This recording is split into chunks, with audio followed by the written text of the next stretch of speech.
Demon Girl Tale of a Lax Demon Volume 1, Chapter 1, I Became a Cat. I can see a scenery within the light.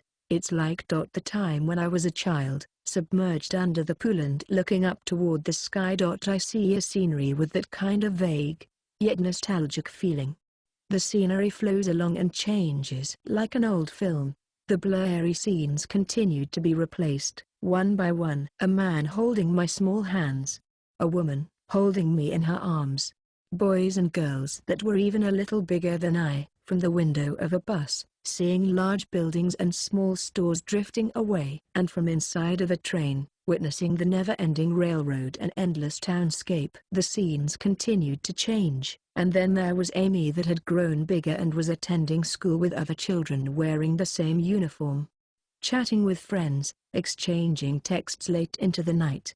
Sitting together with siblings on the sofa, watching a borrowed movie, our parents returning home, and everyone enjoying a meal together. This scenery full of happiness, abruptly began turning white. White walls, white floor, and lying on top of the white bed under the same white-colored sheets, what was reflected in my eyes, was the pure white ceiling.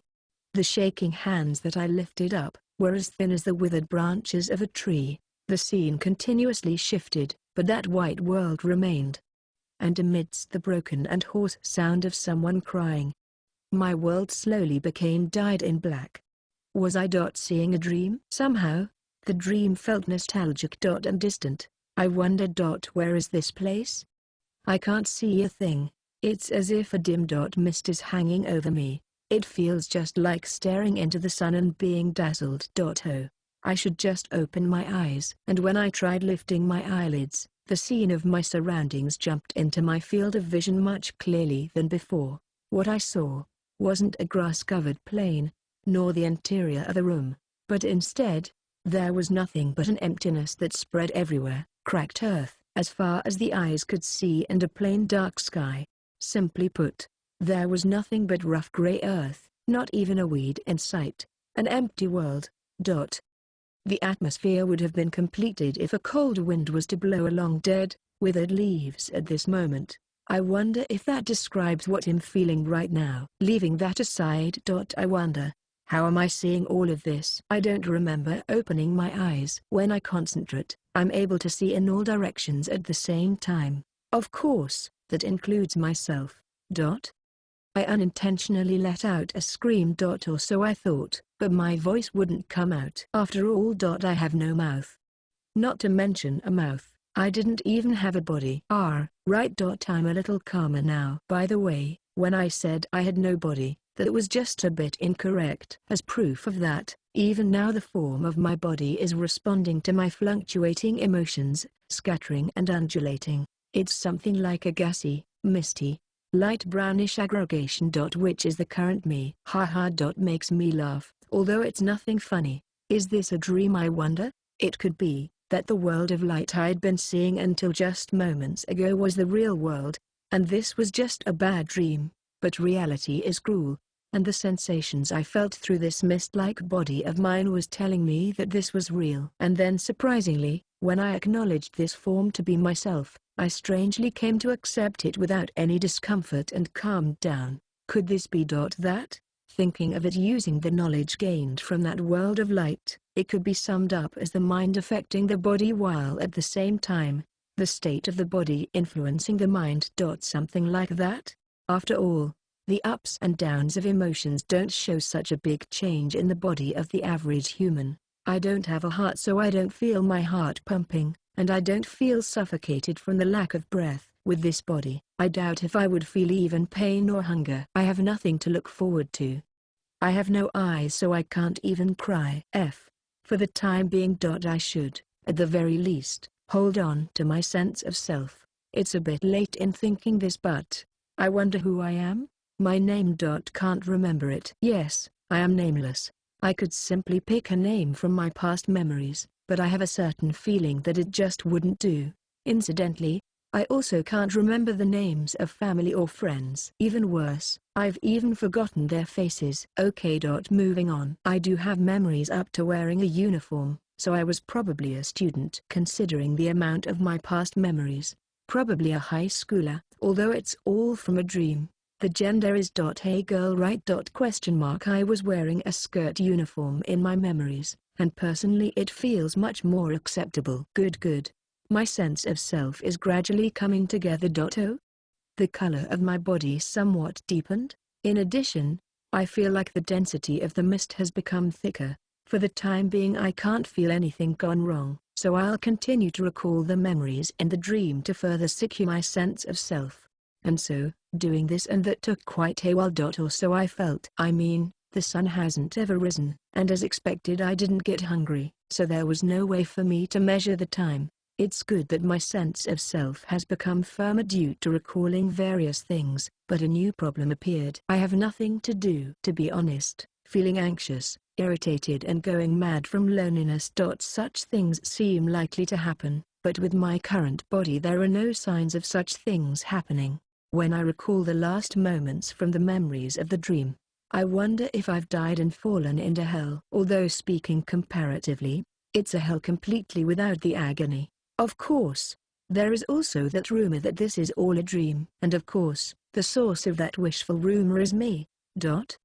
I noticed something. More specifically, something triggered my senses, which was like a combination of sight, smell and sound. That something leapt with a pain kind of feeling. When I surrendered myself to the sudden itchy tempting sensation that arose, I reflexively launched myself forward to extend the mist surrounding my body and slap down on that something with a petchin smack sound. Oh, I'm quite surprised at how I reacted, like a cat that's discovered an insect, if I may say so myself. Leaving that aside. What is this?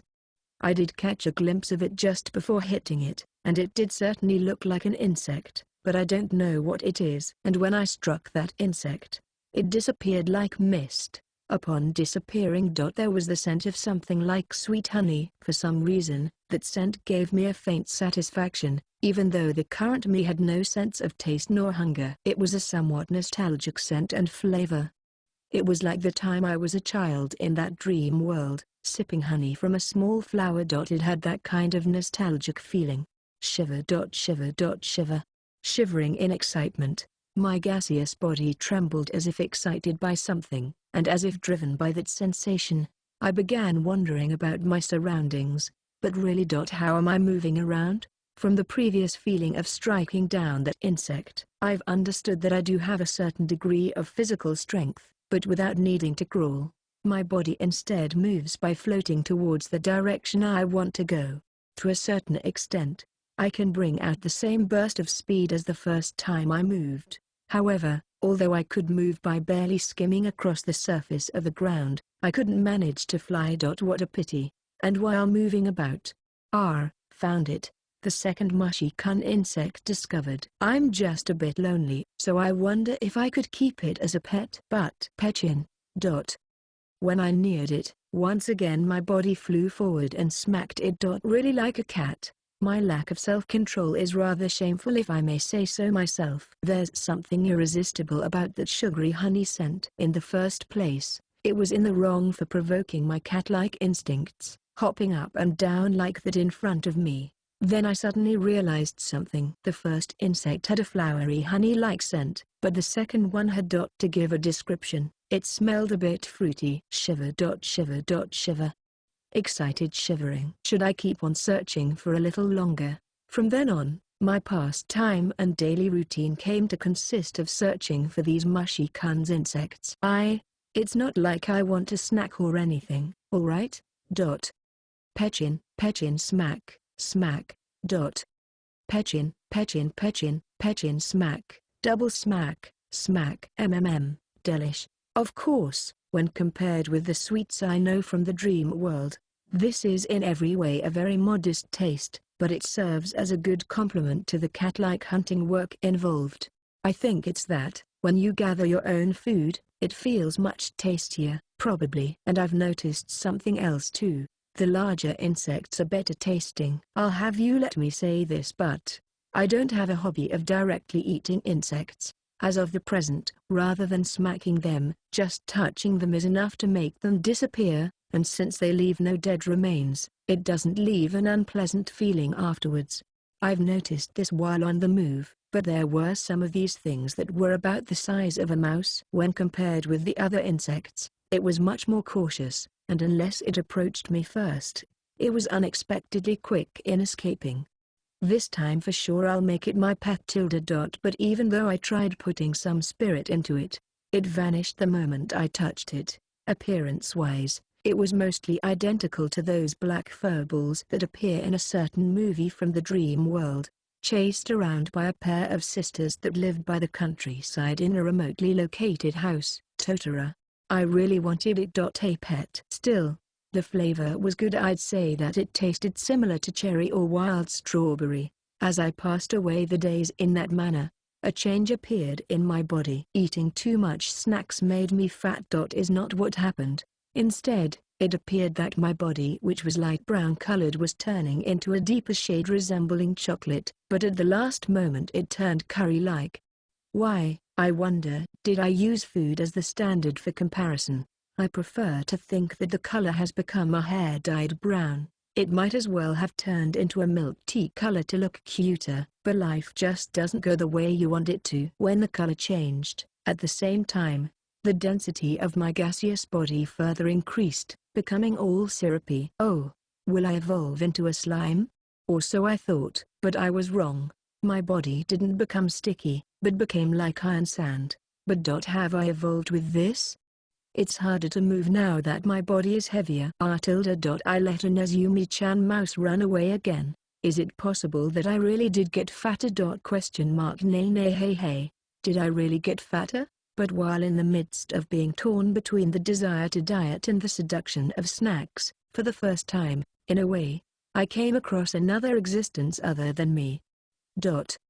Even I understood why my body twitched in shock. I didn't become aware of it until it had approached close by. The moment I did, I felt that my iron sand body would break and collapse from the overwhelming, enormous sense of intimidation that washed over me. It was a huge black panther. If I was the size of the average cat, then that black panther was even larger than a horse, and it was beautiful. It didn't give off the impression of being short and stout, which was common among wild cats, but instead appeared to be supple and slim. Fur that gave off a deep dark and beautiful luster of a brilliant jet black. You would think that brilliant and black wouldn't go together, but I couldn't describe it any other way. A whip-like pair of tails, split into two parts, that were even longer than its body. Silver claws and fangs. It was my first time in this world, seeing such a pair of silver eyes that also carried purpose. It was scary. For the first time in this world, I felt fear. A danger to my life. But even more than that, I was mesmerized. I couldn't take my eyes off of this black panther. Shiver. Excited. I want to pet it. It would definitely feel all silky and good. There might even be a fluffy part somewhere. After a while, the indications of wanting to eat me faded away, and the black panther appeared to be curious as it tilted its head to the side. Why aren't you afraid? That was a voice. What I heard was the faint growl of a beast, but its growl resounded inside of me and turned into words. I was surprised by the first intelligent voice I got to hear in this world. An unexpectedly good voice. The Black Panther's tone was deep and masculine, a lovely voice that seemed to belong to an Oji-sama uncle/old man. Scratch that. A lovely voice belonging to a man in the first half of his 30s, on the brink of becoming an Oji-sama. It's very much my type of voice. Before I noticed, I was shaking in excitement and made a sound. But it didn't become words. The Black Panther was surprisingly making a similar flustered expression to my panicking self. Can you understand words? In response to its question, I tried to nod my head. But no matter what I tried I couldn't nod. So I hopped up and down where I stood. Thereupon, oh? So you're able to comprehend my words? It approached me as it spoke, and when I instinctively tried moving back, it swiftly used its forefoot to pin me down. As I thought, you don't disappear. You must have a significant amount of will and intelligence. By any chance, is it that if you don't have any will or intelligence, You'll be eaten just by being touched. Aside from that, although I do have a will, but as for intelligence, when I was in school, I scored magnificently average in my subjects. I was trembling like pudding while having such thoughts when the Black Panther said, "Don't be so afraid. No. Are you angry? You're an interesting one." And then it showed signs of laughing. No. Although I'm not angry, but how should I say? I just can't understand. My confused thoughts might have gotten across, because the Black Panther then released me from its forefoot and brought its face close enough to peer at me. Relax, I won't have any more thoughts of eating you. But leaving that aside, why are you staying in that kind of body? Why, you ask? It's not like I look like this because I want to. For a while, I attempted to communicate through Iron's and fluid body language, when the Black Panther began showing signs of being astounded. To put it simply, it seems that individuals with a body like mine usually transform the body for easier movement. It seems that, normally, it's something known by instinct, and unless you alter your body like that, if you happen to run into strong individuals, you'd be eaten without being able to fight nor run. Oh boy. I'm glad that the first strong individual with intelligence I met was this Black Panther, and for that reason, I'm being taught on how to transform my body from the Black Panther. Are you messing with me? I got all teary-eyed from the Black Panther's sudden threat. Although I got no tears. What kind of figure I would transform into? Of course I decided to take the form of a human. I'm used to it after all. Moreover, after transforming, apparently, your body does show growth to a certain extent, but further changing your form becomes difficult, which was all the more so a reason I wanted to take a human shape. Trying to take on such a form right from the beginning is something a fool would do. A human form right from the start is weak. It's only a given that if a human and beast were to be pitted against each other, in most cases the beast would win. That's why at the start, it's better to choose a beast form, or perhaps, something with a gorilla-like image, although the Black Panther doesn't have them. Horns and jagged scales are apparently the norm. It's certainly much prettier and cooler to be like the Black Panther without scales and the like. However, perhaps catching on to my thoughts, the Black Panther broadly grinned. Only the weak put up those appearances. For me, these claws and fangs are enough. Oh how cool. Anyhow, although normally impossible, the only individuals capable of changing once more from the initial transformed state into a human, are the ones with exceedingly great strength, and moreover, doing so is the equivalent of naming oneself to be the boss of that area. Apparently. But if that's the case, I wonder why the Black Panther doesn't turn into one itself? Although he appears to be considerably strong, I suppose it's that there's always someone above you. Probably. Now that that's all out of the way, what should I do? I feel like it should be possible to go for a half-beast kind of look, but the closer the shape is to a human, the more my fighting strength would decline. And in the first place, seeing as how I'm already only the size of the average cat, I may turn out becoming the size of an infant. I guess it should be a type of beast after all. Taking my size into account, as expected, a cat? It's because somehow, being a matching pair with the Black Panther might be good. Have you decided? Then get on with it. What's important is what you want. Project the image of how you want to fight. Right after that I jumped up in acknowledgement, and began to focus on my image. What I'm imagining is a pretty, slender and well-proportioned cat. Fluffy long fur is good too, but personally I prefer fur that's shorter in length. That way, there's less worry of shedding too. Oops, image. I want both beauty and cuteness. I like dogs as well, but if I had to say, I'm a cat person, although I like playing with one-chance doggies. Their aura of playing all day every day gets tiring. Oops, I've gone and digressed again. Image. Nimbly dashing past and swiftly attacking with fang and claws is cool, right? High agility. Running as if soaring. To fly. A bird is good too. A falcon might be lovely as well, but if I remember correctly, the fastest ones are called peregrine falcons, was it? But they're not that nimble. Nay, I feel like I'm onto something. agile and capable of evading enemy attacks. No no no no, it's got to be a cat, a cat. How did it turn into a bird? Cat cat cat cat, I am a cat cat, a cute kitten. What's the meaning of this? Panther. I had turned into a cat. I had become a pretty and lovable cat with short fur, exactly as I imagined. I feel like praising myself.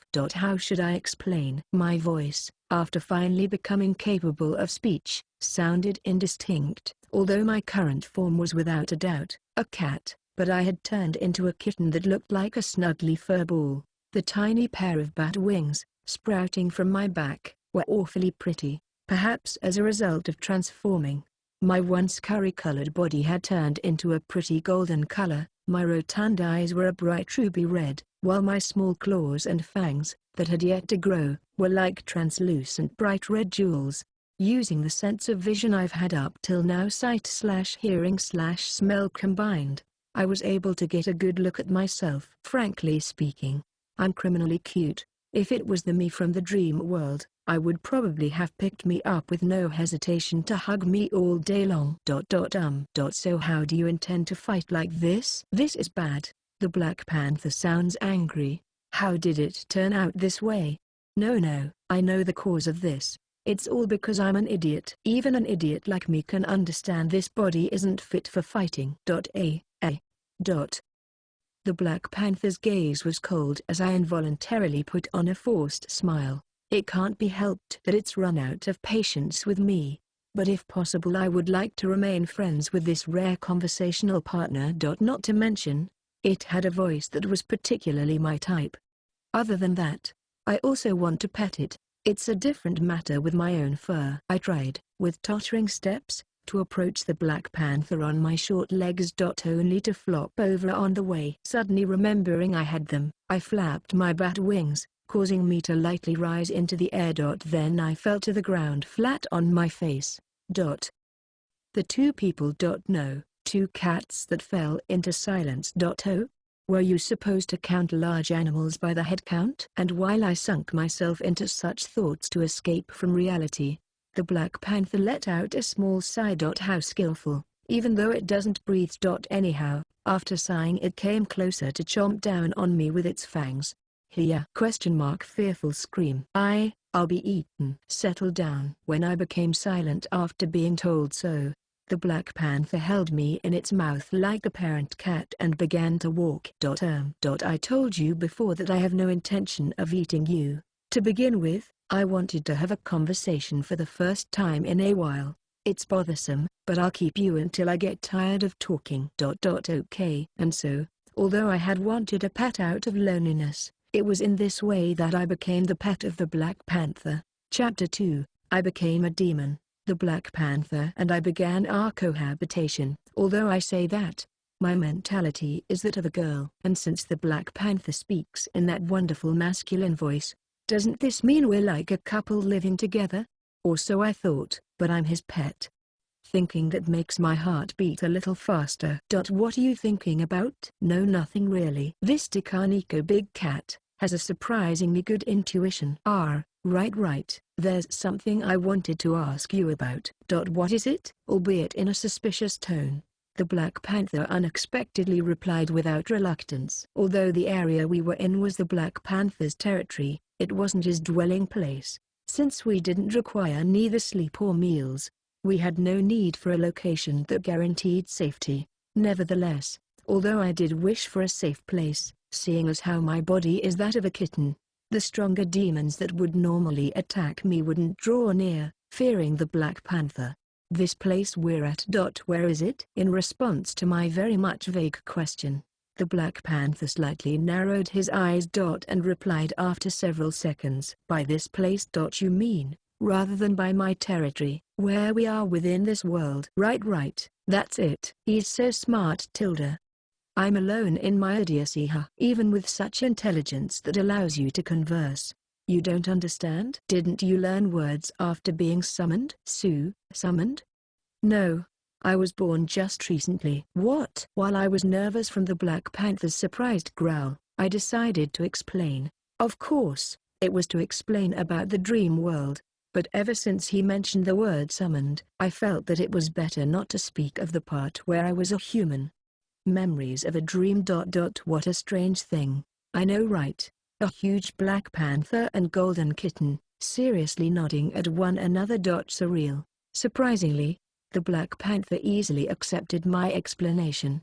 There is the fact that he is highly intelligent, but more than that, it must be that the strong didn't fuss over such small things. And so, it's about this world. But that's right.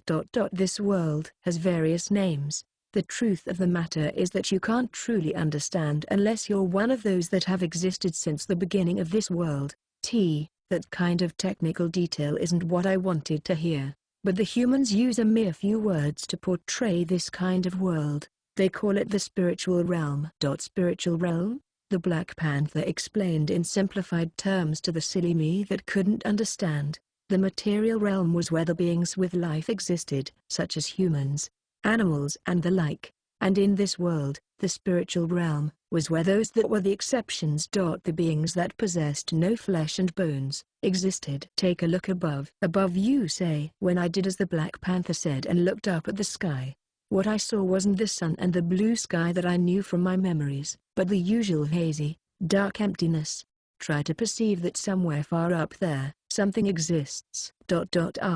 Upon being told that something exists up in the sky, I tried searching for it. And in a place that was considerably high up, I saw shiny clouds that spread out far. Have you become aware of it? That is, the spiritual realm doesn't consist of a single plane, but is divided into several.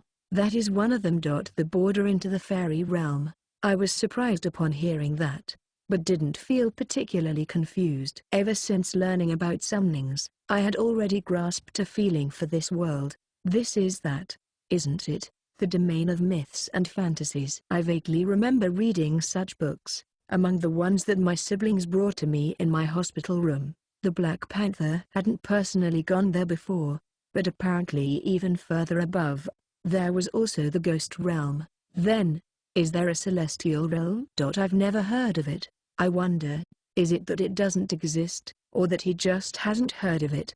But rather than that, nay, hey, what is it? This place? No. How does the humans call us? I questioned the Black Panther, ignoring the bad premonition I foresaw. Let's see. If you mean how our existences are called as a whole, then the humans call us demons. As I thought. I was hoping that at the very least, we would be some type of dark spirits, but the truth was a dimension apart. For a demon, the Black Panther unexpectedly had quite the calm personality. Or so I thought, but he was really a demon after all. On one occasion, we were roaming far and wide in search of snacks. Don't fall off. Okay. Today, I wasn't being held in the Black Panther's mouth, but was riding on top of his head like a blonde wig. But even if I were to fall off, I mustn't cling on with my claws. If I did such a thing, I would get munched on. There it is. In the next moment, the Black Panther was racing across the ground at an unthinkably fast speed towards a tiny gray-colored monkey and in a flash, snapped it up into his jaws.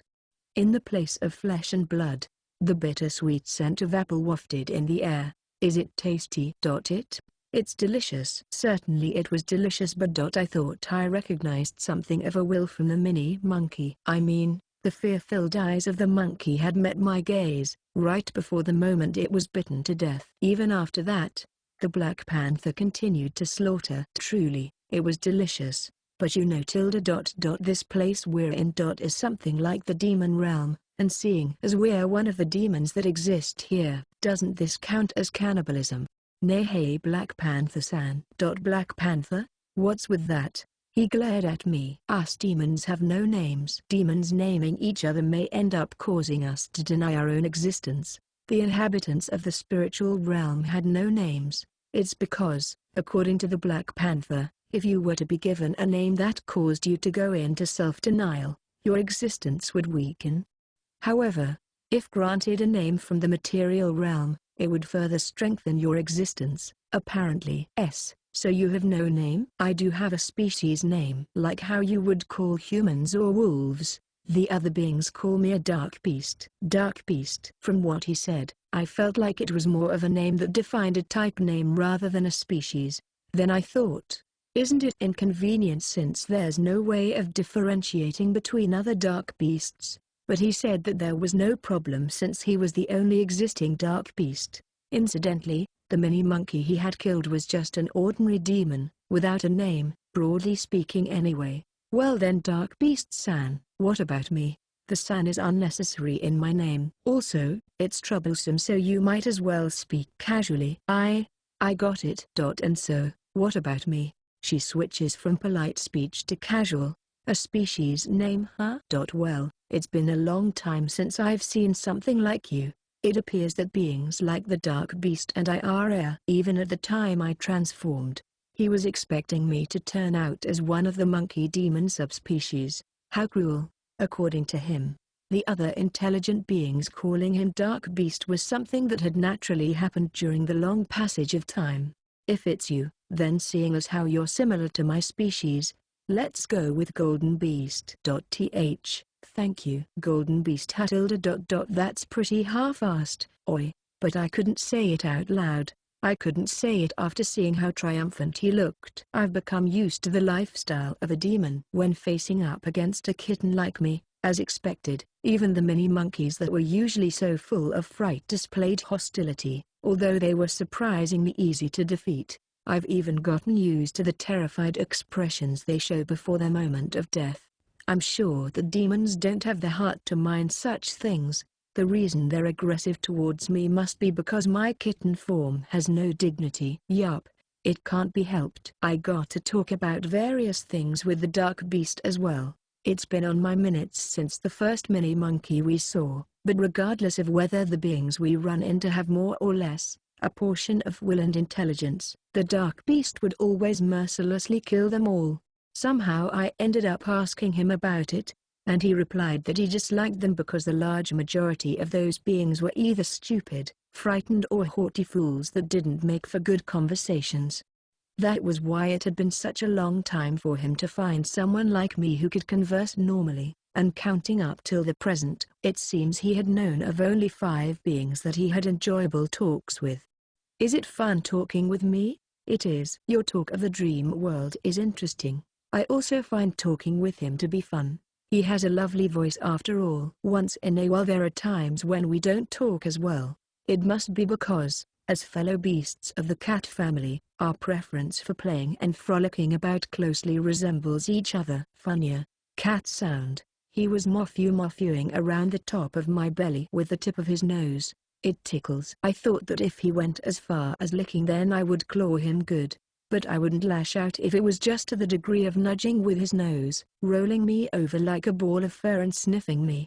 After all, he lets me moffew as well. His fur is naturally silky, but the area around his chest was especially plushy. I have the privilege of plunging myself in there to the point of being buried and enjoying a full body moffew. It smells good in there as well. There's a very slight sweet scent, like the sense of intoxication you get from sipping alcohol. I wonder, did my stomach give off a similar feel? And it was in that manner that we passed away a considerable amount of time.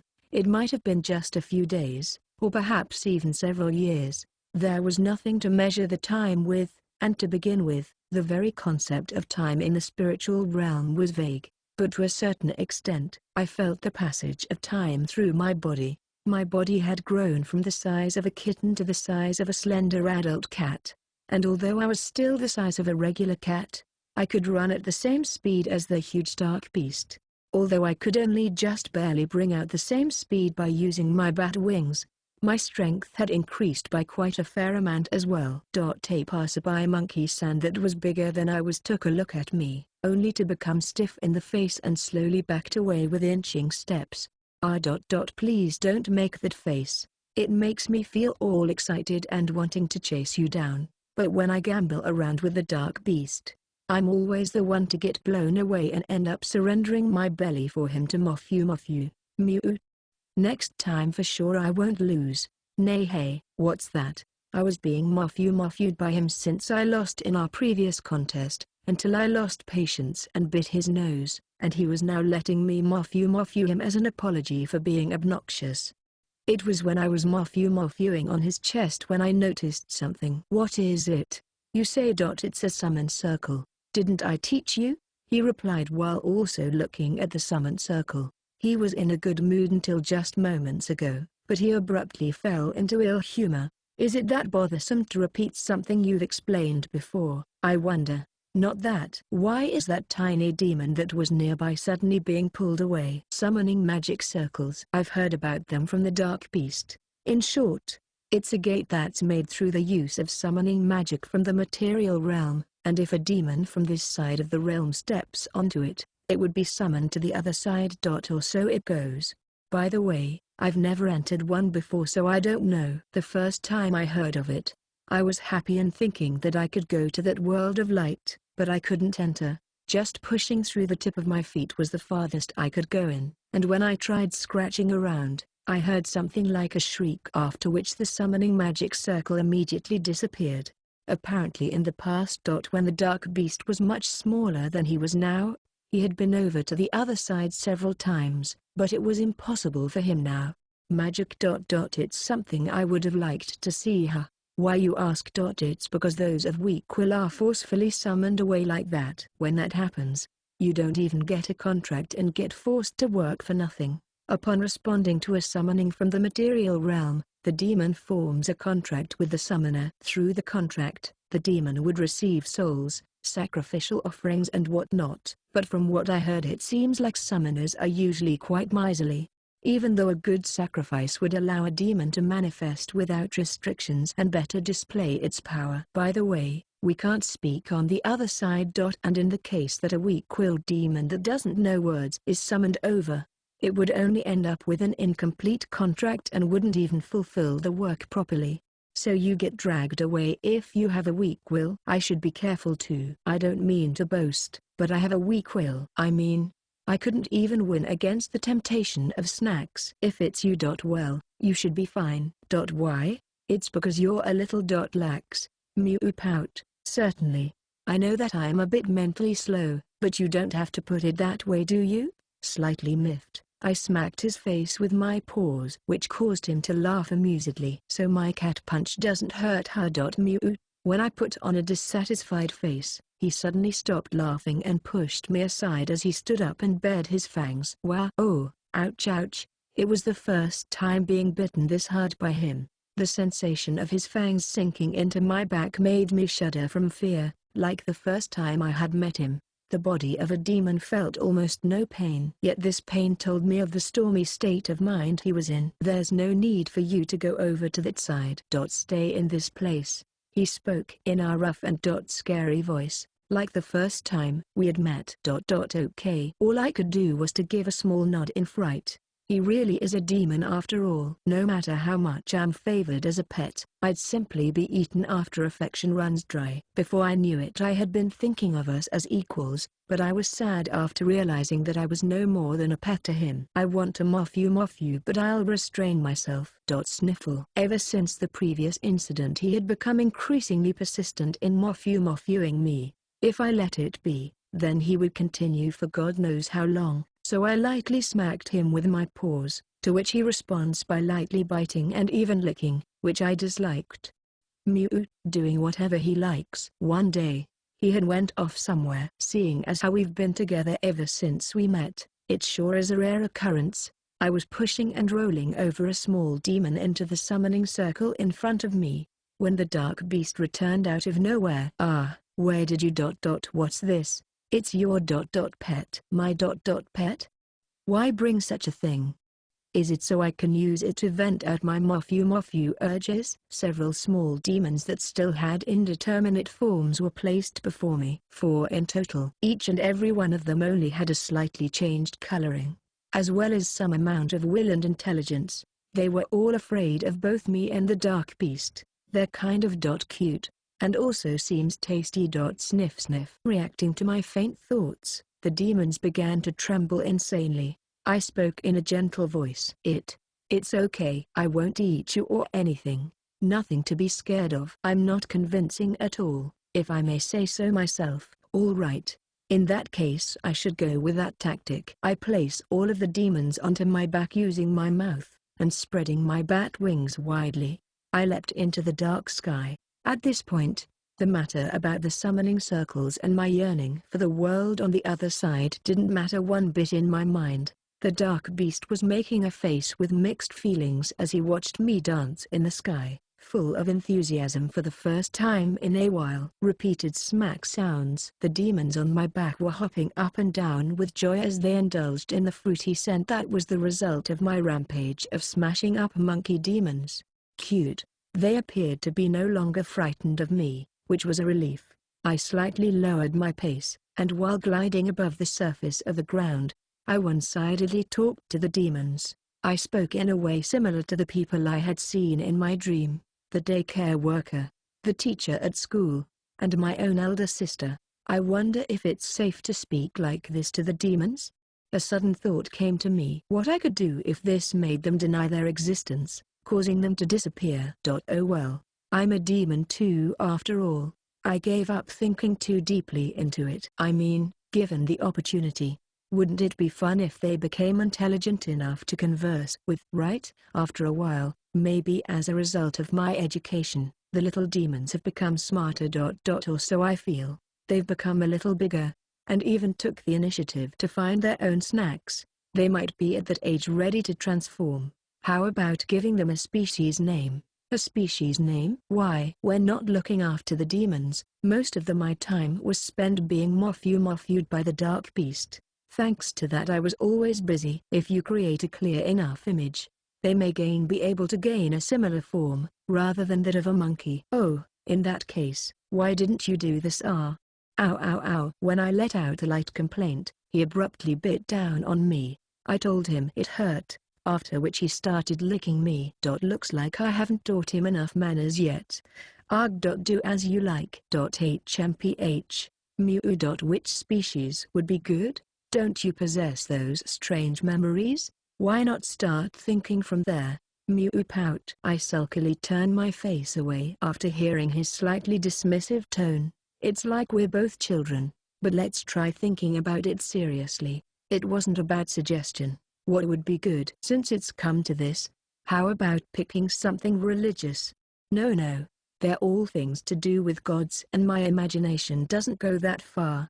Then how about the monsters that appear in myths? Not an ordinary monster, but something along the lines of a demonic or ghostly type. Perhaps even a divine beast would do. I was muttering by myself in the middle of thinking when the four demons began jumping up and down. Perhaps they thought I was anxious. Their dispositions slightly differed from one another. It was just a hunch, but I felt like they each had their own genders. Let's see. This one and this one. Their colors somewhat resemble each other, so I could make them be siblings. And so while murmuring such things, I continued to customize the four demons in my mind, down to the last details. But I wonder if this is okay? By all rights, these little ones should have had their own ideals, an image of what they want to become. But they were simply happy and accepting of the species name and setting I had in mind for them. Feeling somewhat uneasy, I asked the dark beast about their reactions, to which he responded that it wasn't anything strange. Demons that were at the pre-transformation stage, unless summoned into the material realm, would find it difficult to attain an image, which was why in most cases they would end up with monkey-like forms, incapable of even creating a distinction between genders. Why is it always monkeys? The image of demons that the greater part of humans hold in their minds somehow managed to influence the spiritual realm. Like I said, why is it always monkeys? Fire spirits and earth spirits becoming lizards and wolves, water spirits and wind spirits turning into maidens. Wasn't all of this a result of the so-called human idea of romance? So, in other words, demons equals ugly equals monkey.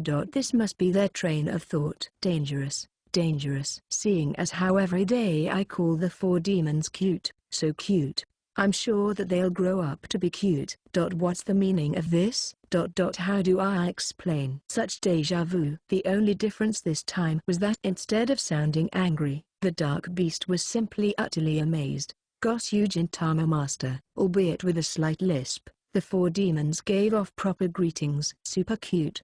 But the problem was that they're too cute, huh? Two of them had perfectly round bodies like steamed buns. They were gazing towards me with sparkles in their purple-colored and round eyes. The only demonic part about them was the pair of black sheep horns on their heads. Depending on perspective, you could even see those horns as twin tails. Adorable. One of them was a monkey sand. However, its pure white hair looked buoyantly fluffy, giving it a very lovable appearance. Its face closely resembled a Pierrot, or so I had thought, but upon taking a closer look I saw that it was its actual face. The last one was a snake, but instead of scales, it had extremely soft skin.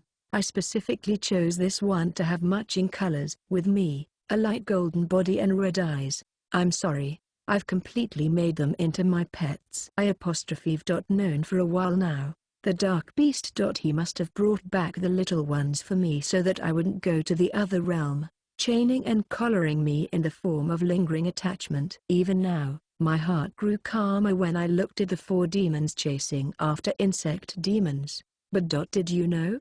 Demons by nature shouldn't have these kind of emotions. As my mind became tranquil, I think of the world of light from that dream. The memories of that world that I had recalled in order to create an image for the four little ones, had awakened a strong yearning for that world. I want to go back. I was feeling something close to homesickness, but still, I couldn't go there because I didn't know if the same world from my dream existed or not. But still, even so, if it was the very same world of light, it was the loud sound of something bursting open. The dark beast and four demons became wary, unsure of what happened. But I knew. I understood the instant it happened. My emotions had called on that summoning magic circle, so deeply imprinted in my memory. Originally, opening a summoning gate should have been impossible to do from this side of the realm. It wasn't a question of ability, but a law of this world which made it impossible. It could only appear as a natural phenomenon. Otherwise, even if it did appear by coincidence, it would have been a gate opened from the material realm. There should have been no way to open one from the spiritual realm. One of the primary factors for this exceptional occurrence was that I had the memories of a human, and the other was that when I had unconsciously invoked the summoning circle, at the same time there was an interference from the material realm. I had never before seen the like of this huge summoning circle that had appeared. The size of it completely enveloped my body. Noticing the summoning circle, the dark beast rushed towards me. But regardless of his powerful strength, he was rejected by the summoning circle and blasted away flying. It was only natural that would happen. It was because this summoning circle was for me. For the sake of going to the other side, it was born for me alone.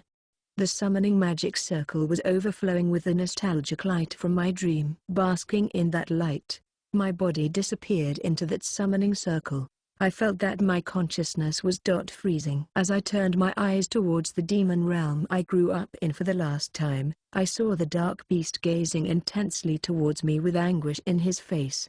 Golden beast. His cry resounded deeply. I'm sorry I ended up making you mad. When I came to my senses. I was surrounded by light. Where could this be? The world of light. Was I able to reach the material realm? My eyes. I couldn't see very well.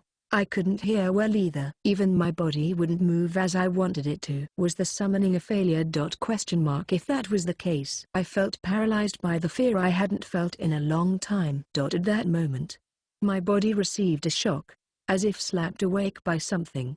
I sucked in a breath in my frightened state. Breathing. I heard the crying sound of a small animal. For a while, I didn't notice that those cries originated from my own mouth. Other sounds could be heard.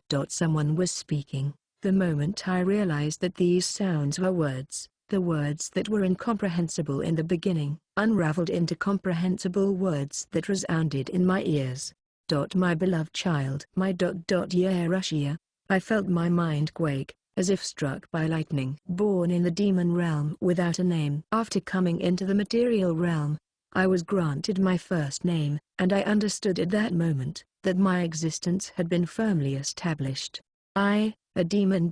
Was born as a human baby. Chapter 3, I became a human. This is bad. Lately, That was all I had been saying to myself. Not out loud, of course. I couldn't make any words in the first place. I gave a go at using my voice, however. That was how I sounded like. It was nothing to be confused about though. Right now I was a human baby that still hadn't grown any tooth, and couldn't even coordinate my tongue and the mouth properly. How adorable. Yeru-sama, whatever is the matter? Upon hearing me making a sound, a Nei-san wearing a maid uniform came over and cooed over me with a remarkably tender expression. Well, babies were cute after all, but you know, even if you ask a baby such questions, there's no way it could answer. Still, Yeru-sama, I was aware that the nickname Yeru came from my name Yerushia, but as a demon, I couldn't help but feel more of a connection to my established name. Well, that was fine. It wasn't good, but I would endure. But the nickname Yeru reminded me of something. It made me think of a Yerukiara that gave off a loose impression. Now then, 2 months had passed since the time I was born, and I've noticed some various things. It appears that I, Yerushia, was born to a rather splendid household. The ceiling of my room that I saw every day was adorned with ornaments, and the several maids-in-waiting were all beauties. Being addressed as Yeru-sama by one of those beautiful Nei-sans made it clear that I was an Oju-sama, girl of high standing. I was a girl, right? Becoming a little anxious, I rubbed my legs together. I didn't feel anything like that thing, which was a little relieving. At first there was the question of whether I could properly act like a baby. But my mind was influenced by my infant body. When I wasn't focused, I would cry involuntarily and spontaneously cause leakages. There was also the issue of language. It most likely wasn't English. How exactly was I able to understand this language I hadn't heard of before? It may possibly be the ability of a demon. Thinking back carefully, in the beginning the dark beast's words had sounded like the growling of a regular animal too. But I wanted to learn it if possible. Being able to hear, but not read and write was a pain. There was also the matter of food. My current staple food was breast milk. It wasn't very tasty. Although Okara-san mother and 2 other people who seemed to be wet nurses let me drink their milk, I didn't have much of an appetite. But if I drank too little then Okara-san would worry, so I forced myself to drink. It's tough. Now then, this was the biggest question. Am I a human? Or was I a demon? The number of humans that I got to see in person amounted to 5. Okara-san, the wet nurse Trufi, and lastly, the 3 maids who took care of me, Vio, Fur and Min. I felt like I'd heard of those 3 names before. It was likely that I mixed up their real names and nicknames, but in my present condition there was no way of confirming it. They're probably other people such as the chef, but I've yet to see someone among the people of this home that seemed capable of using summoning magic. In the first place, did magic exist in this world? Well, as a matter of fact it did. Whenever Vio-san turned the light on in the room, she would use what appeared to be magic. It wasn't something surprising, seeing as how I came here by summoning magic, but I felt a bit down when I realized that this wasn't the world from my dream. They treated me as they would normally treat a baby even though I was a demon, so it was unlikely that these people were the ones who summoned me. That being the case, it could only have been a natural phenomenon, or perhaps the accidental result of a failed summoning from elsewhere, but that wasn't much to be concerned about. The problem was that I had manifested into the material realm. Yes, it was about who it was that was sacrificed for my manifestation. All of a sudden I broke out in a cold sweat. The most likely answer to that question was that this body of mine was manifested through the sacrifice of a baby. The purity of a newborn soul and body, judging from the prosperity of this household, most likely the lineage of a noble. It was more than enough qualities for a demon offering. This was bad, so bad. It was appalling to think that I might have taken away and replaced the child of such a loving Okara-san. What should I do? But when I was drowning in my worries, my dilemma was solved of its own accord. One day, when Okara-san and Trufi-san saw that I was doing my best in drinking breast milk, they breathed a sigh of relief before entering into a keen conversation. Yeru-sama is doing so well. It's such a relief.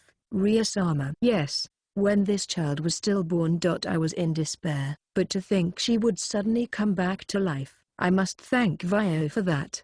Vio repeatedly used healing magic for hours on end. She was on the verge of giving up. Still, the other children were also delighted. In other words, the baby had died at the time of birth.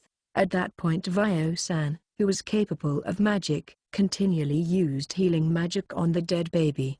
The fact that she had repeatedly used magic in that manner must mean that the baby didn't revive. It would have been a different story if she was a user of resurrection magic, but it would have been strange for such a person to be a maid.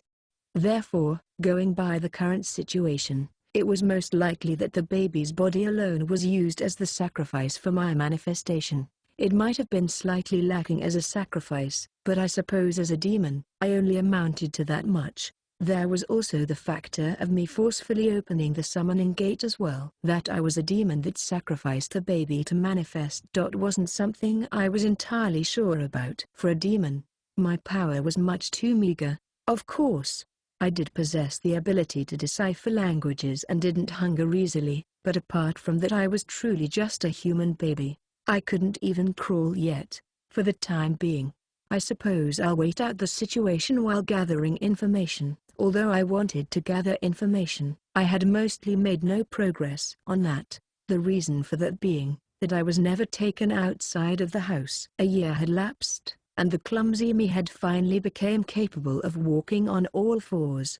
I couldn't hope to go outside on my own, but I hadn't expected not even being taken along for shopping. Was that how it normally was in this world? Nevertheless, there was something that I had come to understand to a certain degree. My place of residence was said to be a mansion, but it was a smaller place compared to the other mansions I could see outside the windows. Our place must be the villa of a noble, or the house of a wealthy merchant.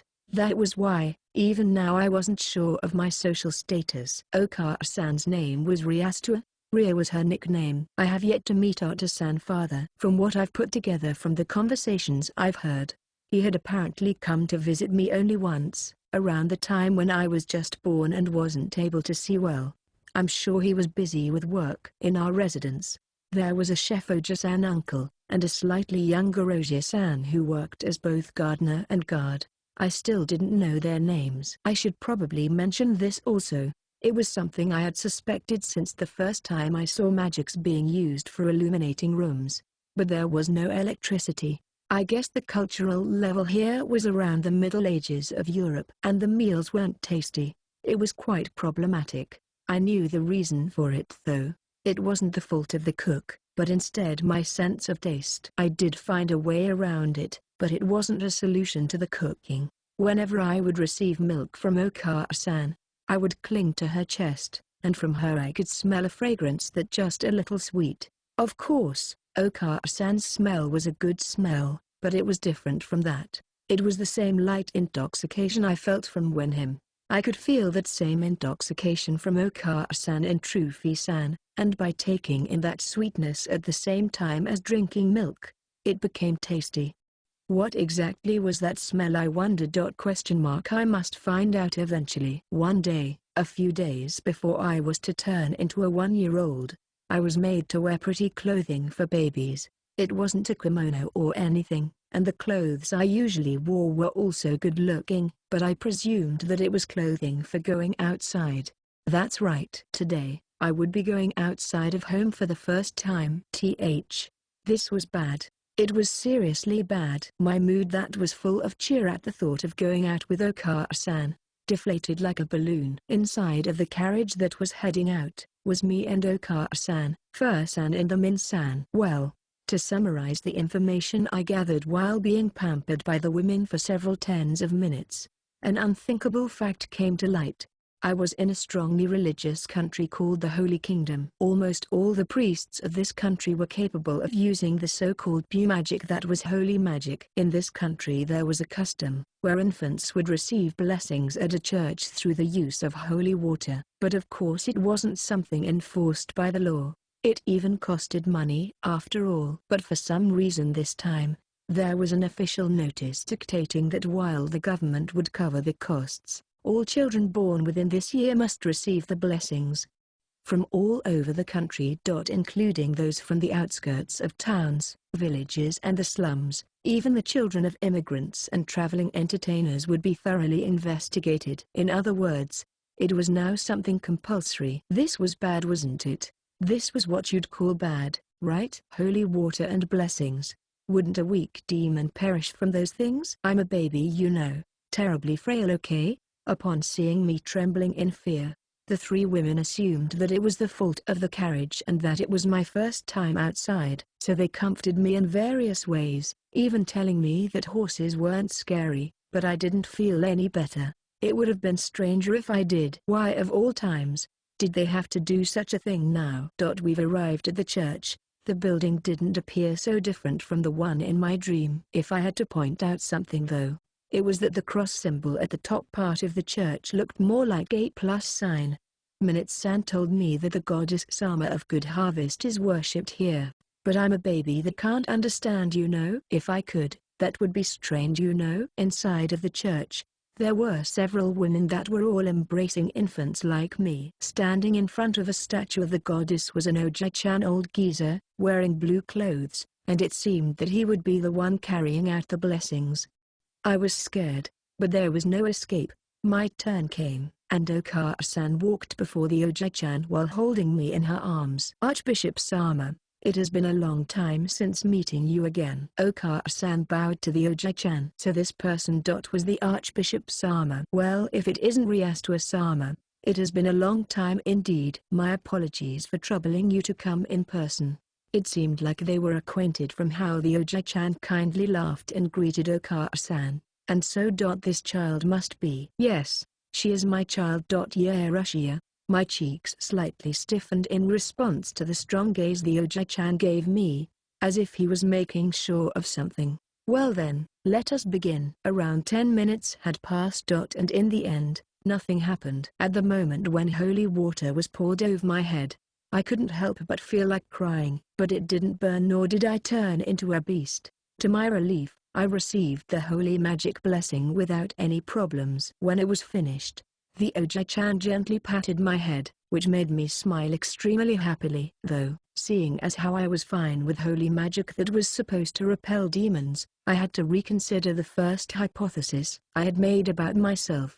Although I was under the impression that I was a demon that successfully manifested, but it might be that I wasn't a human-like demon, but instead, a demon-like human. As for this, whether I had been reborn as a human or not was hard to say, but I thought that the situation was exceedingly close to it. It was an accident, I say.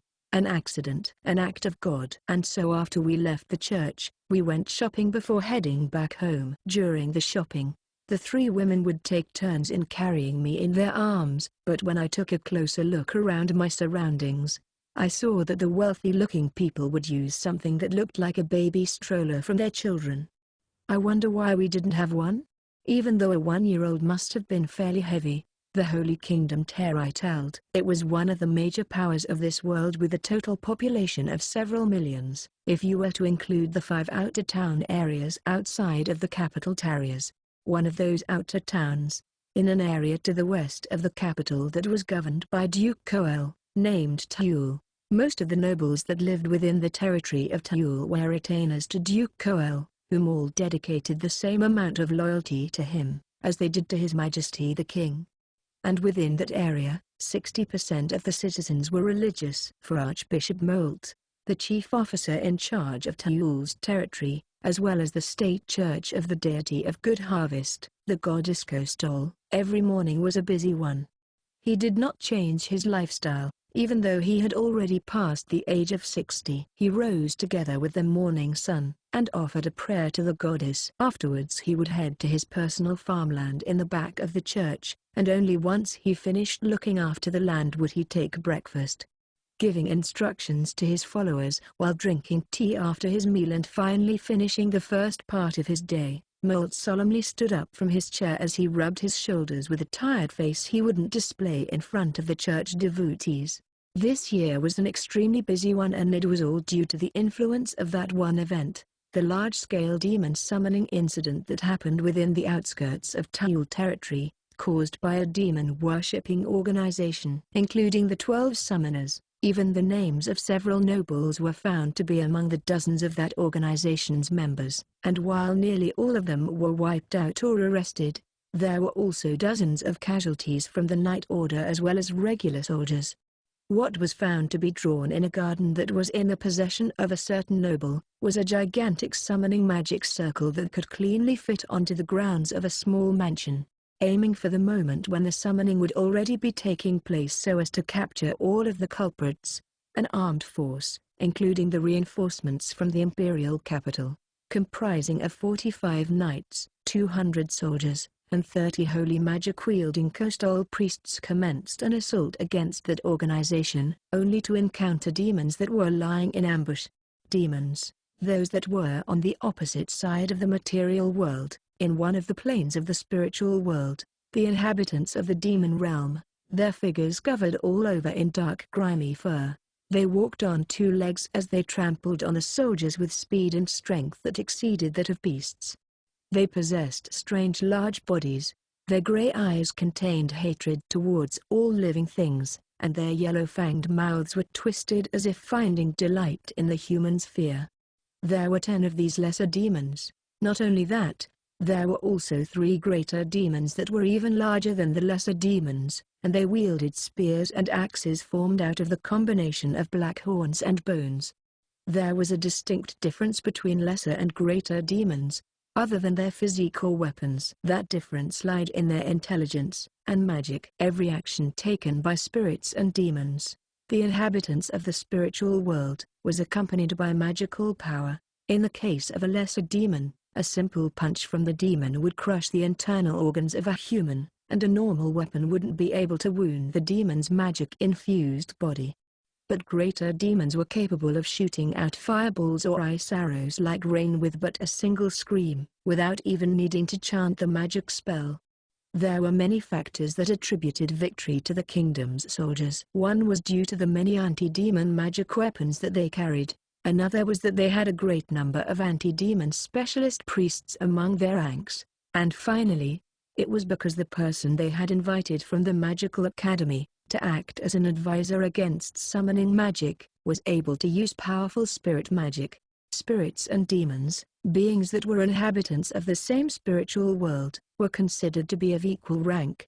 However, while lesser demons had limited intelligence, spirits still possessed high intelligence even if they were of a lower class. Although physically strong, the demons could only manage temporary manifestations due to incomplete sacrificial offerings, and unable to resist against magic, they were destroyed by the summoned spirits. But that wasn't the end of it. The demons were summoned beforehand to act as guards, sacrificial pawns buying time so that their heart's desire could be summoned from the gigantic summoning circle. Spirits that were summoned into the material world manifest in the form of one of the 4 elements in the material world: fire, wind, water or earth. Hence, their powers were stable, and are stronger than unstable demons. However, if a demon that possessed an even higher intelligence than a greater demon appeared, if that being was to gain a vessel and manifest, it would become in existence on the same level as a spirit king. The lesser demons had all been destroyed. The soldiers and knights who were covered all over in wounds were bringing down the final greater demon that was guarding the demon worshippers. But the moment the heart of the last remaining summoner was pierced through by a knight's sword, from behind of the collapsing summoner's corpse, something had appeared from the gigantic summoning magic circle. It was a small golden cat, overflowing with beauty. Charming is what they had thought. So lovely. Everyone on the scene was captivated by that beauty, so sublime. Was it truly a demon? Was it not instead a divine messenger that was mistakenly summoned from heaven? However, that expectation was betrayed by a few spoken words. Golden Beast. When the last remaining greater demon uttered those words as it vanished, they knew that the Golden Beast was one of those existences among demons. A superior demon. If this beast was to run amok, what would become of our country? All of them were holding that thought in their chest and not making a single move, when the summoning circle that had lost its summoner in the middle of the summoning, lost its light. At the same time the summoning was cancelled, the demon called the Golden Beast turned into a golden light and disappeared into the sky. That was the problem. A demon that had its summoning interrupted would disappear into the summoning circle and return to the demon realm. That being the case, where could this demon have disappeared to? Together, the Holy Kingdom and the Church began a search for the demon called Golden Beast. There was also the possibility that it had returned to the demon realm. Another likelihood was that its existence was erased. However, if that demon was a superior individual, and if it somehow gained a vessel, then the possibility of it becoming a terrible threat was highly probable.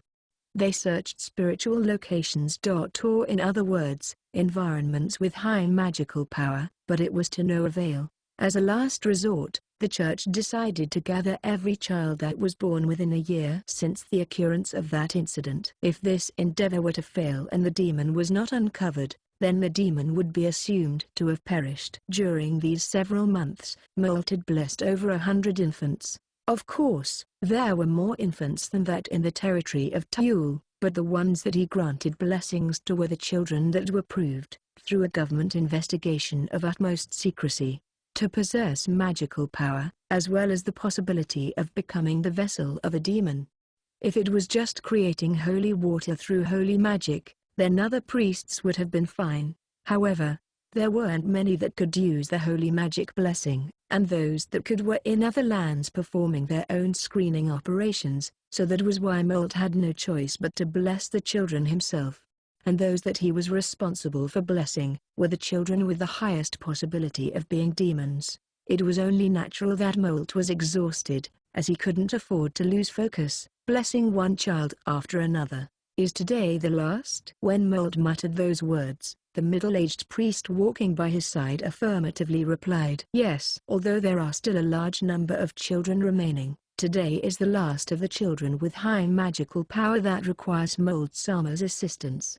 Amu.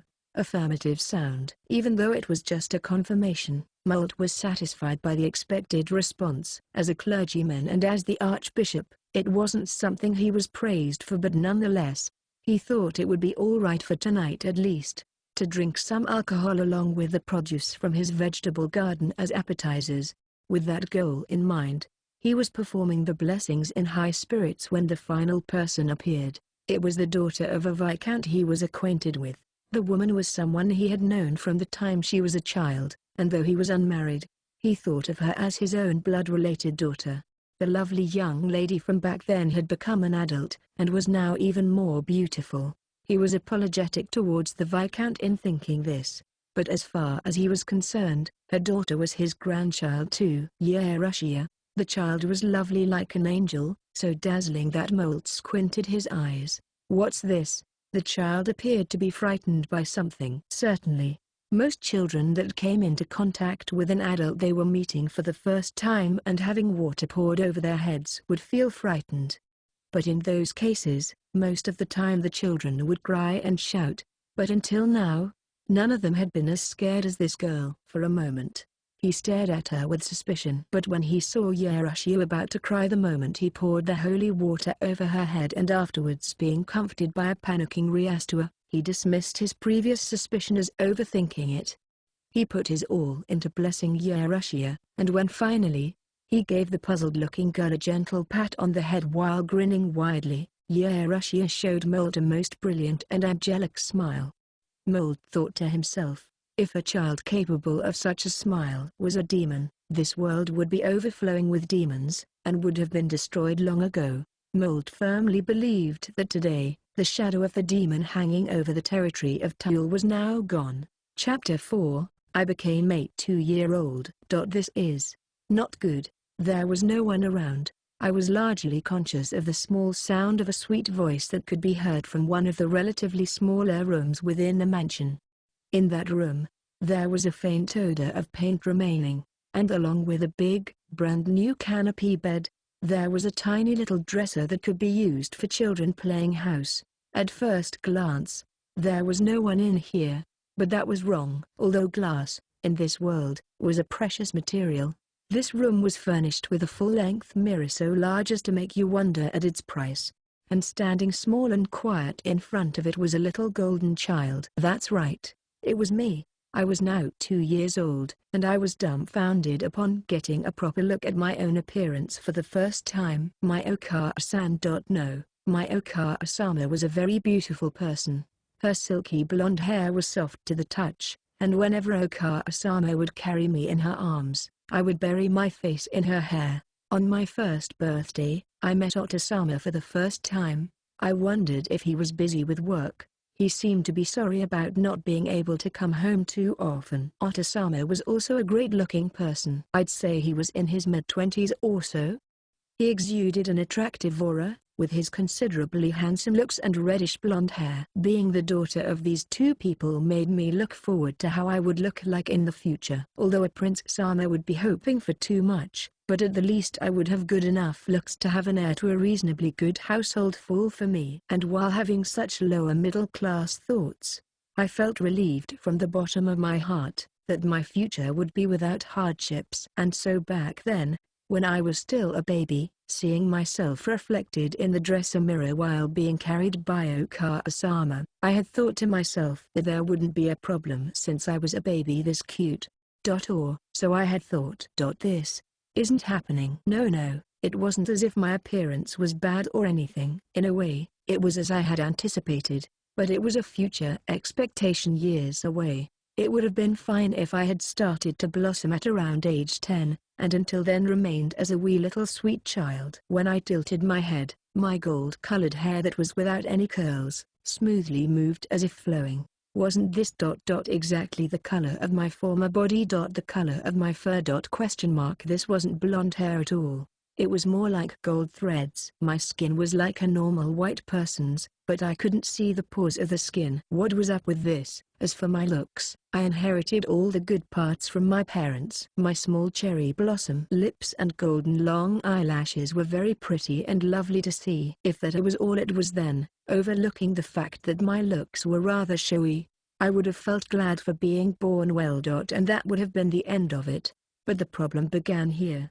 On my body. There were none of the telltale aging signs of a regular living person. Veins, skeletal frame, muscles. Without exception, some form of flaw in the appearance would accompany the growth of all living things in the world as a result of lifestyle habits, fatigue and sleep conditions, etc. That alone would still have been acceptable. Being appreciated and complimented with the saying "you're just like a doll" would simply have had a more literal meaning to it. But I wasn't a doll. To be frank, I didn't like this kind of doll. My gaze was too strong.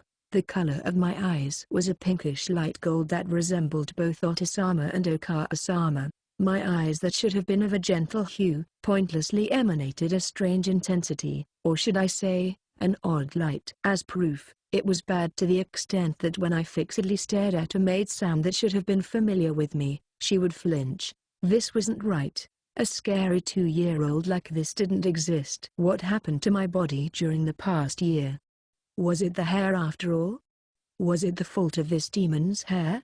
Shaving my head bald or something may have been a solution, but that would have been putting the cart before the horse. Because I wanted to make a living in this world as a human girl, I thought that maybe the humans of this world wouldn't notice anything wrong with my appearance. But I knew, having knowledge from the world of my dream, I could understand, and that made me shudder. This isn't the appearance of a human being. Within the first room of my own that was given to me after turning 2 years old. I couldn't do anything but blankly mutter those words to myself. From that day onwards, my goal became to live like a human would. Coming from a normal person, it would have meant to become a proper and praiseworthy human being. Or so I supposed, but the goal I spoke of was in the literal sense. Since my outward appearance was out of place among human beings, to deceive the other humans, I would behave in a way so that at the very least, I would be considered normal human being on the inside. It's the rational lifestyle of a feeble demon lost amidst humans. Thinking back carefully, I seem to remember that Otasama appeared to be shocked when he saw me being dressed up on my 2nd birthday, so he was scared back then. I felt bad for Otasama, but there was no other way than to have him get used to it. I would try snuggling up to him like a cat the next time we meet. It's my area of expertise after all. Now then, it was the month after I turned 2. On the first day of the month, it was decided that the three of us, Otisama, Vio and I, would be having an outing, and once again, at the end of spending long moments being treated like a dress-up doll, I was made to don an extremely stylish attire. It was a gothic dress made out of a deep blue satin fabric with excessive amounts of lace. This wasn't children's clothing. It was like it was designed for adults to wear. A dress meant for adults that was tailored to doll size. Just saying, wasn't this more expensive than an adult's dress? I won't be able to wear it by next year, you know. Good grief. While I may be 2 years old, our household's sense of economy was a cause for worry. Yeru, what's wrong? Do you feel unwell? Okasama inquired in a concerned voice as I was brooding inside of the carriage we were in. You why? Yeah. I ended up causing Okasama to worry, but that made me happy. When I smiled with those feelings in mind, I was tightly hugged close by Okasama. I'll put the matters of economy on hold for now. Leaving that aside, I was very much looking forward to today's outing. Okasama, are we there yet? Hilda? Just a little further, Yeru. Once we get there, will you properly behave? I will. It may have seemed like I was conversing rather normally for a 2-year-old, but in actuality, if I tuned down the language correction ability of a demon, I would sound like this. Okaza, eru there yeet. Oars. I wheel. Oars. 8 2-year-olds lisping was adorable and sly. At any rate, Okasama, even though you told me to behave well, if I was to try moving on my own, someone would immediately snap me up into their embrace, so I wouldn't even be able to run about, you know? Even now I was being held by Okasama after all. I could understand how they would become overprotective, seeing as how I came back to life after being stillborn, but this was too much. If it was a normal child, she would end up becoming unable to normally walk, you know? Even at home, the most I did was to transport food into my mouth with a spoon. Furthermore, since my sense of taste was weird, if I were to be negligent with my food intake, they would snatch away my spoon to feed me. And as for the purpose of today's outing, it was because a children's magical power examination was being held at the Magic Academy branch of this town, for children 2 years old and above who wished to undertake magic education. Magical examination. Magic. That's right. Today's purpose was to examine my aptitude for magic. Fantasy is all about the magic, right? It wasn't every day that you'd be born as a demon, but the sole acquaintance I had back then was a muscle brain by nature, not to mention violent, who ate up all the demons that likely had intelligence, so I had all but given up on any opportunities to learn magic. Upon arriving at the Magic Academy, this time it was Vio-san who held me in her arms when we got off the carriage. Vio-san, I can walk, you know. By the way, the words I spoke just now really sounded like this. Bioza, I can val. K. Oars. Well, that doesn't matter, but the Vio-san, who could perfectly understand this kind of baby talk, sweetly smiled at me. No, Yeru Ojauzuma, I must beg your pardon, for it is too dangerous outside. Also, please feel free to call the likes of me without honorifics. You're amazing, Vio-san.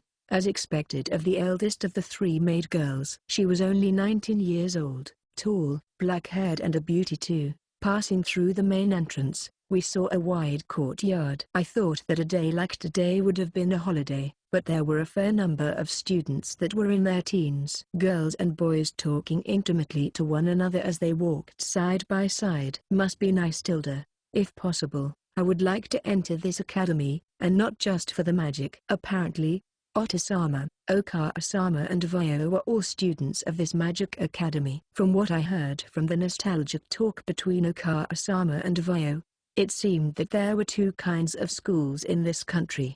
The first kind was the school for children without magical power. There you could receive a normal general education, so to speak, on subjects such as literature, arithmetic, history, morals and etiquette, and if you wished so, you could also learn fencing after school.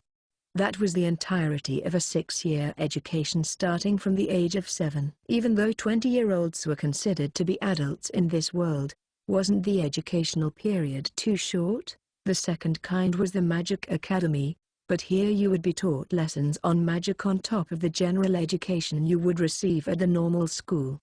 They must cram students' heads full of lessons. Or so I thought, but it turned out their educational period lasted 10 years. Moreover, they even had uniforms and a guaranteed social status as a student. There's quite the difference, huh?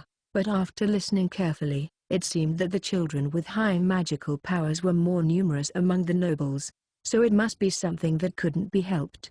For that reason, I wanted to enter this magic academy. There were classes for nobles at the normal school as well, but I want to experience a normal bittersweet love. Nobles would make their debut into high society at the age of 13, but it was kind of like a marriage interview, which sounded wearisome. I didn't want to experience a grade schooler's love, but at the least, a middle schooler's love. It was an impu motive, but if I had no talent for magic anyway, I would automatically be sent to the normal school. I'll try my best for the magic examination. There were quite the number of people in the examination hall when we entered. At a glance, I saw that there were around 10 children around my age. When we approached the reception desk, the receptionist Nissan seemed to jump with surprise when she turned to look at us, to look so surprised upon seeing someone's face. How rude. When I intently glared at her, the Nissan appeared to be flustered as she began giving an explanation to Okasama.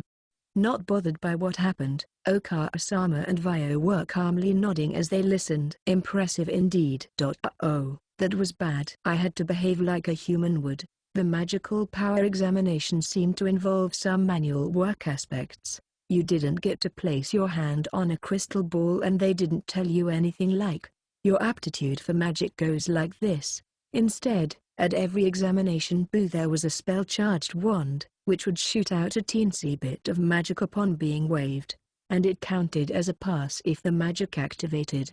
If it didn't activate, it was a fail. Absolutely simple. But would a 2-year-old even know how to channel magical power? Sneaking a peek to one side, I saw that one child was releasing a flame like a lighter. I wondered if that degree of magic meant that the child had overflowing amounts of magical power.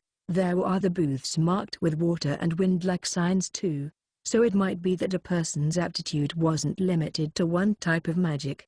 First of all, I was to begin with trying normal magic. It was normally activated throughout magical power and spells. Although it was called normal, it was a versatile kind of magic. It seemed that there were various types, but for the time being there would be no problems choosing among earth, water, fire and wind elements. Then no juice armor. Please try using this one. Another one afraid of me. Please don't be scared of a 2-year-old. Pulling myself together, I took the wand that was passed to me. This was a pencil, right? And I waved it. It appears that Oju-sama doesn't have an affinity for fire. I am so sorry. Why apologize? Was it because I looked like a noble? Come to think of it, what was the status of our household again? Recovering my thoughts, I went to try the other booths. Oju-sama, there is still spirit magic remaining. Her thoughtfulness was painful. Vio spoke to comfort the me who successively failed at the water, wind and earth booths. But I wonder why the magic wouldn't activate. When the Oju-san in charge of the examination saw that the wands would start shining just from my touch. He had told me that my magical power was high. Was it that I simply had no affinity whatsoever? There were 6 booths remaining to be tried. 4 kinds of spirit magic and A. There was supposed to be light and dark spirits in fantasies. I wonder if there was none in this world, and the others were. When I turned to look at the last remaining 2 booths, Vio spoke in a voice only Okasama and I could hear. Ria-sama. Lately there has been a bad reputation of summoning magic going around. Even though it isn't that dangerous, apart from demon summonings. Certainly it brought a bad image to mind. Upon further listening, I learnt that summoning magic was capitalized on the research of magic circles, and nobles would study it mainly to take part in the research. It seemed interesting. Okasama, what about that one? That one is for holy magic. It's used for things like healing people. Ria-sama. Becoming a user of holy magic, there is the risk of being taken in by the church. I wondered if she had some sort of bad experience with the church in the past. When Vio, who could use healing magic, said those words with knitted brows, Oka-sama showed a troubled and bitter smile. Oka-sama was acquainted with the Oji-chan from the church after all. It was quite the troublesome matter, and apparently, holy magic wasn't something that only the church and its members could use. For now, let us try out everything. I think that it isn't right for us to limit the possibilities for Yoru. I understand. I had a feeling she was in a bleak mood, so I gently patted Vio on the head, which seemed to make her feel a little better. The next booth was for spirit magic. I had a bit of expectation for this one, because demons and spirits were both inhabitants of the same spiritual world. I thought of them as an existence similar to myself. Those wind spirit midgets. They ran away looking frightened the moment they saw my face. Even the examiner Ana-chan was in blank amazement from seeing the lesser wind spirits fleeing as fast as they could, just like the wind, and not allowing even a moment's time to call out to them. The water spirit made me cry inside. When I drew near the tiny water spirit that was in the form of a woman, she covered her face and cowered, so much that no matter what the spirit user ordered, she wouldn't move an inch. But I knew why. It looked like the spirit user couldn't understand the words of spirits. But I could hear it. She was continuously muttering, "I'm sorry, I'm sorry, I'm sorry, I'm sorry, I'm sorry, I'm sorry." Catching on to the current situation, the earth spirit returned into the ground without a word, and didn't respond to the summons for a second time. The fire spirit was a little better, but it was no good. When I asked the fire spirit, who was fixedly glaring at me, "You're not going to disappear?" The instant I spoke, it vanished with a puff. It appears that Oju-sama does not have an aptitude for spirit magic, so well. Next up was summoning magic. It's not like I'm feeling down in particular. It's true, I tell you. Please try touching the magic circle here. A straight-backed Oji-san with the air of a professor instructed me. The Oji-san had embarked on a lengthy explanation, as if conducting a lecture. However, what was this person doing to a 2-year-old really? To summarize, this general-purpose summoning circle was a very casual product, from which you couldn't call out anything big. It would casually connect to some realm, and casually summon an insect demon. Or if your magical power was high, an adequately small animal demon would appear. Okay. I casually nodded and touched the summoning circle. Roaring sound. From somewhere far away. I heard a voice I had memories of. As if it was crying out from the deep depths of the earth, when I unintentionally, or should I say unconsciously, slapped my hand onto the summoning magic circle. The light given off by my magical power disappeared. Having accidentally heard that voice too, the Professor Oji-san inspected the magic circle with a blue face, and though he was puzzled about my previous actions, he turned around to face the three of us. "My apologies, it seems that the summoning circle was broken. However, although it's uncertain for the Oji-sama, I believe that she has an aptitude for summoning magic." That was dangerous. A close call. There was no doubt about it. That voice. He was mad all right. At any rate, I finally received a pass. Although just barely, but later on I came to know that anyone with magical power was able to use summoning magic circles. After giving our thanks to the professor and standing up, we headed to the final booth for holy magic. Feeling delighted that her daughter would be attending the same academy as she did, Oka-sama held me in her arms on the way to the booth.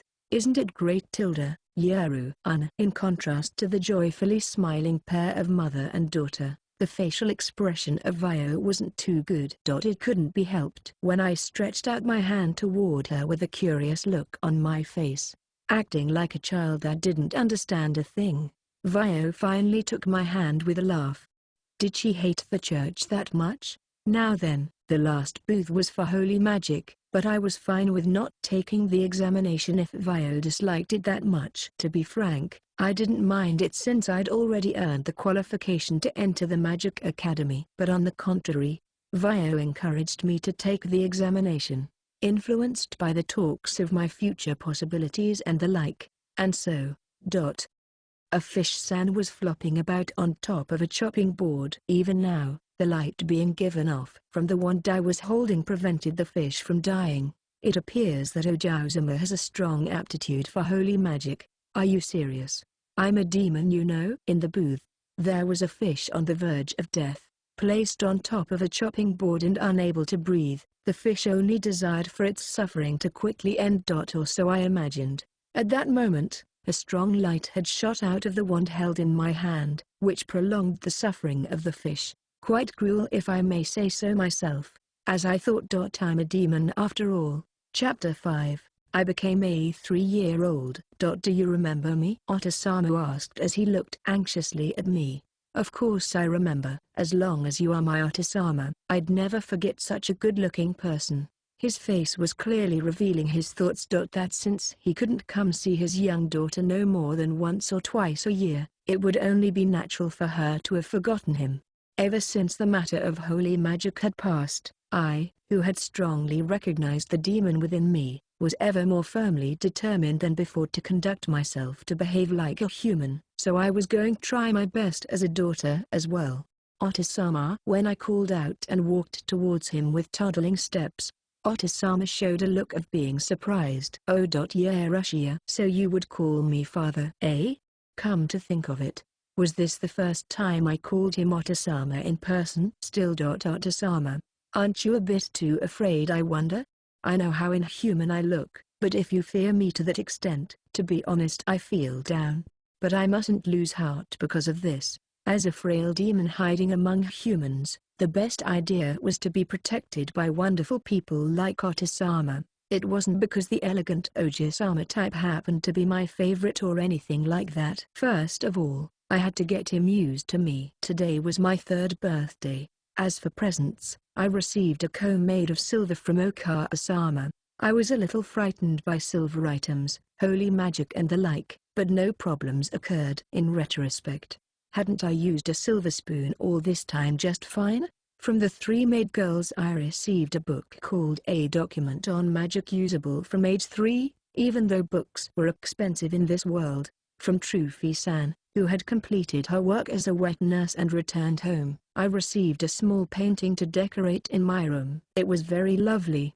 From Otosama, I received a huge bear plushie, a regular-sized rabbit plushie, a bouquet of roses, and a ton of candies bought from a famous store in the royal capital. When I tried eating the sweets, there wasn't enough flavor as expected. It wasn't any less in terms of quality when compared with the sweets from the dream world, but it was somehow unsatisfying. But I had to persevere and eat it all. Or else everyone will be sad. My birthday party had ended. Otosama would always leave again when night came, but this time I tried to playfully keep him from going away. I toddled my way to Otosama, who had always been hesitant of even being touched by me, and tugged on his leg that was on the sofa. What wrong? Yeah, Russia. When our eyes met, Otosama visibly lost his composure. So it was no good unless I acted more boldly. Otosama, hug. Oh. Otosama was wide-eyed, responding in a voice that was hard to tell whether it was a reply or a groan. He then perched me on top of his lap with strong arms. I was kind of excited, not as a daughter, but as a maiden. Somehow it became silent. I was simply emotionally moved from having a lap seat and resting my back against the chest of a man, but Otosama seemed to be at a loss as to how to deal with his alien 3-year-old daughter. And from that moment I carried out my plan. Yes, I am a cat. I will become a cat. This is definitely not me giving in to my instincts. I nuzzled against Otosama's chest with my nose. Otosama seemed to tremble slightly, but I didn't mind it when I nuzzled against him even more. Otosama timidly patted my head with the intended message of, "Otosama, please pat me more diligently." I rubbed my head against his large hands. Oh, something smells good. Smelling the same sweet scent that Okaasama gave off caused me to further increase my rate of nuzzling. Were you lonely? Otosama asked me in a gentle voice. Eh? Was I? Looking up at Otosama with a slightly pondering look, I saw that he was now directly meeting my gaze with a sorrowful expression on his face. How should I reply? I felt a little flustered. Maybe it was the fault of the smell, but my cheeks were hot. Unable to come up with a response and becoming embarrassed in the midst of staring at one another, I escaped into that intoxicating smell by burying my face into Otisama's chest. Mute. You sure like to be pampered. I'll dote on you as much as you want then. Otisama's voice became cheery as he gently brushed my hair with his large hands and tickled around my ears and neck. Otisama seemed to be having fun as he swiftly caught me when I twisted my body away from his tickling hands. What could it be? This feeling. I was feeling a similar sensation to when I had morphed with him. By any chance, was I being tamed? Letting out a sound that even I couldn't explain, I escaped Otisama's hands to take refuge in his chest. Ha ha ha. Yeah, Russia is just like a kitten. Feeling my face becoming even hotter from being whispered to in my ears, I resolutely stuck my face onto Otisama's chest to find solace in that heady scent. There was a man named Folt. He excelled in the sword, and possessed an exceptional mind. His future was full of great expectations, but he didn't think to use his abilities to their fullest. He had an elder sister and elder brother. The relationship between the three siblings was quite good. The elder sister was a willful woman, but kind to those below her, and beloved by everyone around her. She was the pride of her brothers, and even after she married into a family far away, her teachings strongly remained within the hearts of her two brothers. The elder brother was a man of valor, and his personality was one that was farthest away from being described as delicate. His swordsmanship easily surpassed that of his younger brother Folt, and his bravery won him many admirers. Folt greatly respected his elder sister and elder brother. The elder sister and brother pair also loved their clever and honest younger brother, and were proud of him, but his cleverness and capability brought him misfortune. The siblings' household was a powerful one, and only one man could succeed the house. Folt believed in his heart that only his elder brother, who was held in high esteem by many, could be worthy of becoming the successor to their house, and that his duty was to become his brother's strength. So, seeking higher knowledge, he devoted himself to studying without rest. But as time passed, there were some who voiced their thoughts of Folt being the suitable candidate for head of house. Folt denied them all. But when he realized that those voices wouldn't stop, Folt didn't hesitate to seek audience with his father, deciding to abandon his family name. But the one who stopped him was none other than Folt's elder brother himself. The elder brother was aware of the great efforts Folt had made, and dearly valued his strength, because he recognized Folt's character better than anyone else. The elder brother didn't mind conceding the position of next in line to the head of house, so long as Folt wished for it. He knew that Folt had the abilities for the position, but he also knew that Folt didn't desire it. He wished for Folt to be free, but even so, he wanted Folt to display his abilities by his side, and devised a scheme that went against the wishes of his younger brother, knowing full well that he would be resented. It couldn't truly be called a scheme, because in a way, the elder brother was only fulfilling familial duty. The plan was to marry his younger brother into the relative's household which only had a daughter. There would be no problems for the time being. But once his clever younger brother married, and if that household was to grow in influence, that would be sure to bring troubles in the future. But the attitude of the relative's daughter wasn't good, and he had a bitter experience in putting the two together to marry. The elder brother knew that his younger brother had someone he was mutually in love with. The person he loved was the daughter of a wet nurse, and also his foster sister. She was an extremely kind and beautiful girl. However, as a foster child, she didn't have a high enough social standing. Their family would be even more opposed to their marriage than the idea of marrying his younger brother to his relatives. That was why the elder brother even resorted to forceful methods in bringing his younger brother closer to the house of his relatives. Even though he knew this would bring sorrow to his younger brother and foster sister, he did so nevertheless. Several years passed, and two daughters were born to Folt. Both of them resembled their mother and were of such poor character, that the elder brother had even once asked Folt if these two were really his children. At the very least, it was a relief that they weren't sons. Folt couldn't bring himself to confront his willful wife that was 2 years his senior about their children, while on the other hand, his two daughters favored their mother more than their father. Folt had a sudden thought: did I truly love my wife and daughters? Taking after their beautiful mother, The two daughters were also lovely. Others expressed their envy of him, but Folt couldn't understand why. He didn't feel that he was loved by his wife and daughters. Folt knew that all his elder brother had done was for his sake. He was truly happy to be able to work for his elder brother, but contrary to those feelings, Folt's worries only continued to pile on, and his exhaustion only worsened as the days passed. Seeing him in such a state, his elder brother told him of a place where he would be able to ease his spirit. He headed towards that place, half in doubt, and there he found waiting for him the woman that was his foster sister, who had never stopped loving Folt. The two deeply felt the mutual love they had for each other, and in time, the heavens bestowed an angel between the two of them. Their beloved daughter, who had come back to life from stillbirth, grew to be an unbelievably healthy child. She was so pure and lovely that he hesitated to even touch her. Was it all right for me to even go near her? I have another wife, other children. Am I worthy of being her father? It was the second birthday of his daughter. Folt was shaken by the sight of his daughter.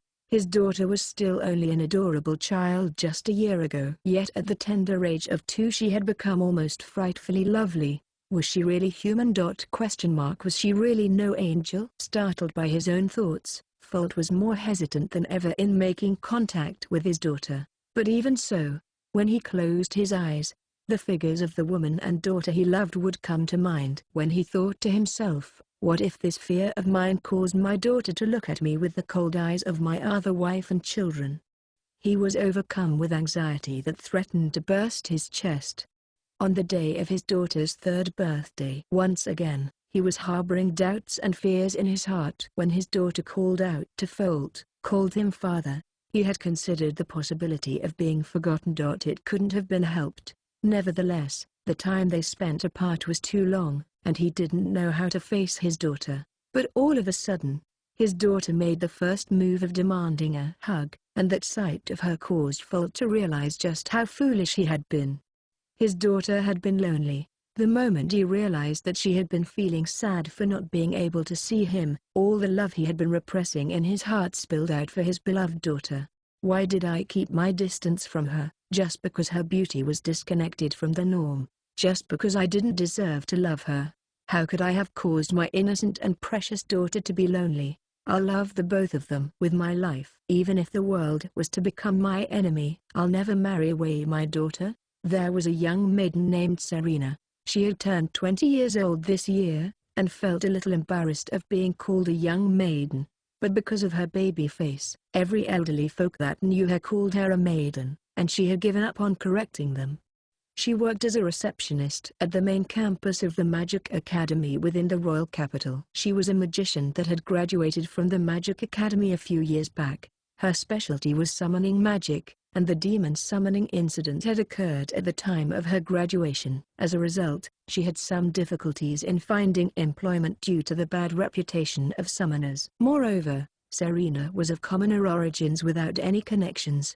But the head professor of the Magic Academy thought it was a pity, knowing how precise her skill in drawing magic circles were, so he recommended her for office work. But for some reason, she was assigned to a receptionist post. Nevertheless, Serena had no complaints towards her work. She liked to research by nature, so she would help out the professor with his research whenever she had free time.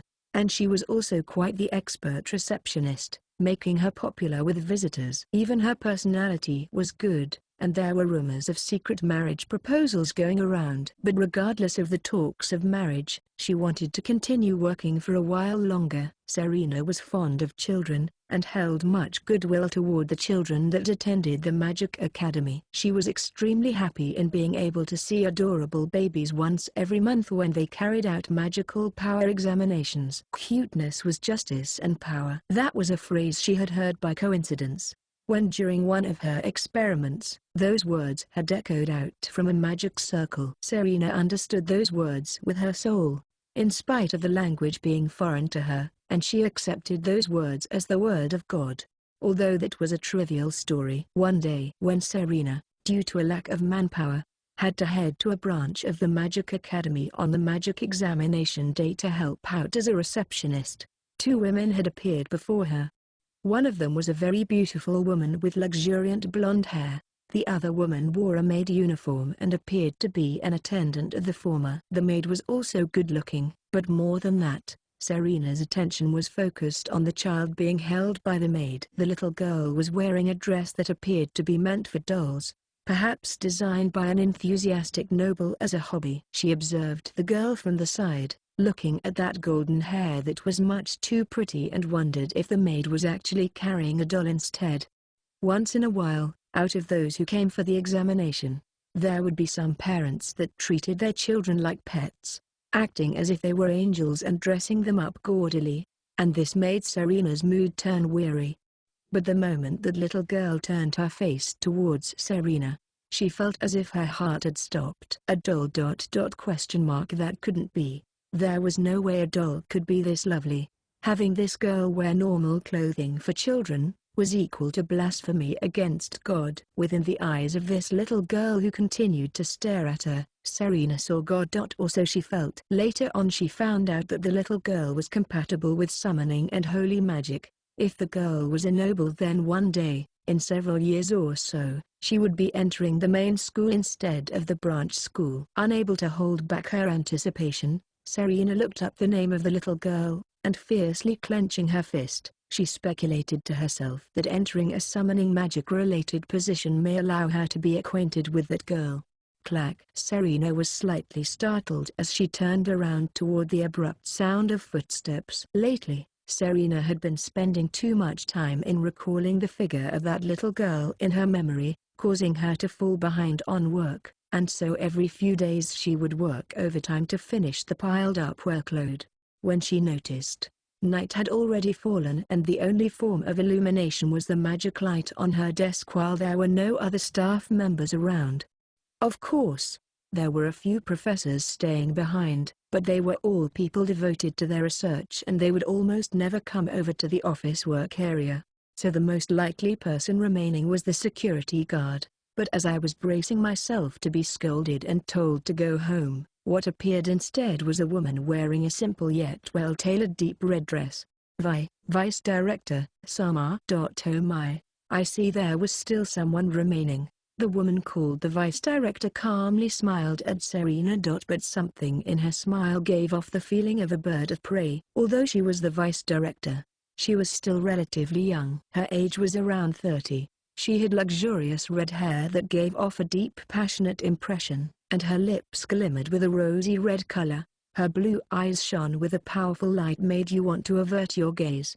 Her simple dress that displayed her alluring arms and legs to their fullest, appeared to have been created just for her, and while the features of her face was a little harsh, even that seemed to only further add to her beauty. But for all that, her looks didn't appeal to Serena. Thank you for your hard work. That's right. Would you mind if I asked for a favor? Yes, what might it be? Although it was this late, Serena had no intentions of refusing the vice director, but she felt doubtful in her mind. While there were 2 vice directors of the Magic Academy, her post was granted as an honorary position, and she would show up at the academy a few times a year at most. Serena couldn't understand why she would be here alone and at such a late time. I'd like to see the list of names for the successful applicants during the magical power examinations in the past few years. Just 3 years worth of examination results will do fine. Yes. Why would she ask for such a thing? She puzzled it over in her mind, but didn't have the courage to ask in person. But perhaps her face had shown her confusion for a moment, because the vice director spoke as if to answer her question. I just wanted to know just how many children of the nobles there were that might work for the country in the future, that's all. After speaking, the vice director unexpectedly smiled and warmly laughed. I'll bring it right away. Fully convinced by the vice director's speech that seemed to be prepared in advance, Serena swiftly took out a book with the list of names she had always been secretly looking at. Thank you. Please wait a moment. Flipping page after page. She appeared to be searching for something instead of reading through. After pausing for a moment on a certain page, she immediately closed the book and returned it to Serena. That was enough. And I have to say, it isn't good for a girl to be alone here at this time. If you have work due, make sure to do it early in the morning.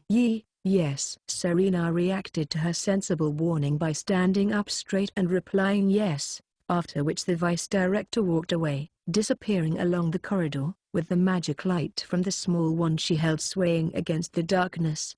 Serena remained frozen in that pose of standing to attention, until the footsteps of the vice director were completely gone. Afterwards, she collapsed back onto her chair. Let's go home. Honorary vice director of the Magic Academy. Her name was Albertine. Normally, a person of her status would be accompanied by attendants, but they had been made to wait outside of the academy in an inconspicuous spot. She couldn't afford to stand out by bringing along a large number of people, and she didn't trust anyone apart from a select few. Zumina, she softly called out, and a thin man in his early 20s appeared out of the darkness, smoothly bowing towards her. The children? Yes. Although the Ojau's Amagata missed Okusama and Dana-sama, they fell asleep a while ago. Gata equals plural form, Okusama equals wife, Dana-sama equals hubby. Is that so? Not long after murmuring those words, Albertine whispered to herself in a barely audible voice, "So he isn't there." Albertine herself didn't seem to realize she had let out such a whisper, but Zumina had heard it, and couldn't help but to cast down his gaze when he sensed the uncontrollable emotions in her voice. "Follow me." Yes. Albertine didn't look back as she started walking, and Zumina gave a silent bow towards her back before following behind. The two continued to walk along the corridors within the academy, illuminating the way with a small magic light. After navigating through numerous paths, which would cause an unfamiliar person to lose their way, they finally reached a place where there was a single door, which was letting out a dim light from the gap underneath. "Gaspel-sama, are you in there?" Albertine didn't knock, but called out in a voice that wasn't loud nor small, and several seconds later the door opened, revealing an elderly gentleman. "Well, if it isn't Albertine-sama, welcome." Professor Gaspel had a warm smile on his face as he greeted the late visiting Albertine, who had once been his star pupil and was now his superior. "Is this another new experiment of yours, Gaspel-sama?" The interior of the room hadn't changed a bit from the time she was a pupil, but upon seeing a magic circle she had never seen before, she smiled helplessly as she recalled the nickname of the professor, the mad researcher. "Ha ha ha, you see, I came across a child with strong magic and a talent for summoning magic. Before that child enters the academy, I wanted to fix up some things that weren't working due to insufficient magical power." I see. Albertine slowly narrowed her eyes, thinking back to the list of names she had read prior to this visit. "It's a messy place here, but how about a cup of tea?" "I'm fine, thank you." "Rather than that, how is the research going on with the magic circle from before?" "It's almost finished. However, with the way it is now, its compelling force is rather low, so it will take a while longer." Compelling force equals demon restricting power, calling out to specific demons and specific spirits. A magic circle that didn't randomly summon by type, but instead summoned strong individuals in accordance with the image of the summoner. Gaspel had thought it would make for an interesting experiment. Even if two fire spirits were to be summoned, there would be differences in individual strength according to the time they have spent in existence. It was known that if a user of spirit magic earned the favor of a spirit, and if the user summoned that spirit, then it would not only grow in intelligence, but in power also. However, it wasn't possible to earn the favor of powerful spirits except for those spirit magicians of exceptional caliber. But if a summoning magic circle could be used to make forced summons, even a lesser magician would be able to gain an above-average power. However, Gaspel wondered, what would you use such a thing for? The mood silently changed as Gaspel shot a piercing gaze towards Albertine. "It's because I also like to research." Moreover, ever since that incident, there has been harsh criticism against summoners. So if I could somehow help Dana-sama using summoning magic, the public impression of summoning magic would change as well. "So that's how it is. As one would expect of Albertine-sama. Well then, take this." Gaspel smiled, and handed over the experimental prototype magic circle he had readily prepared. Albertine breathed a little easier, having successfully obtained the item which was the purpose for today. "Gaspel-sama, thank you very much. I'll return this favor in time." Chapter 6, The Splendid Daily Life of a 3-year-old Child. Human beings and other creatures of this world live serious lives. Half a year has passed since my 3-year-old birthday. As expected, I'm a 3-year-old. It's different from a 2-year-old. Understand that in this half a year many things have changed, or so I feel these days. The first change was from my father. His visits of this mansion, which were once 1 to 2 times per year, have now increased to 1 to 2 times per month. What happened, father? Did you get fired? Superscript 1. No. If it's my wonderful father, customers would come by the dozens. As his daughter, I can guarantee it. Then, there's that. I don't care for sweets, so there's no need to bring them every time. Eating them makes me restless. Even if you serve them by hand with teary eyes, I'll refuse. Well, although when I say that, his face becomes very lonely. I can't resist the temptation of father's lap. I love sitting on his knee a lot. Recently, he along with my mother have started patting me. You guys, aren't you pampering me a bit too much? Minute came to read me a book. I really like stories. Of course, I've also read before, you know. The book Min's brought is a picture book. It's essentially a biography of this land, the surrounding areas, and other such things. Deep within the forest, a fairy tribe known as the Shiodai-Ifuku dwells. Squared. Deep within the forest, the fairy tribe Shiodai-Ifuku lives. I see. I carelessly interrupted Min, causing her to energetically repeat what she said. Salt Daifuku is. What is it? I think I sort of recall some sort of strange creature. As a demon or more, as an inhabitant of the spirit world, even if I don't understand the language, I can feel the intentions contained within the words. I heard the proper noun through the sound it makes. For example, a word that means apple, when heard, will translate to apple. When I say apple, it's translated in a language above the common spirit language, the Holy Spirit language, so it's translated and understood of its own accord. Though speaking is incredibly convenient, letters are a bit troublesome. I can read without a problem. The writing is converted into characters of a known language, and sorted properly, even if it's just a glance, so long as I've read the word once before I can read fluently. But that won't do. I can't write. Not understanding the grammar of the language I'm writing is fatal. I have to remember each and every character written while watching the characters reform converted while writing.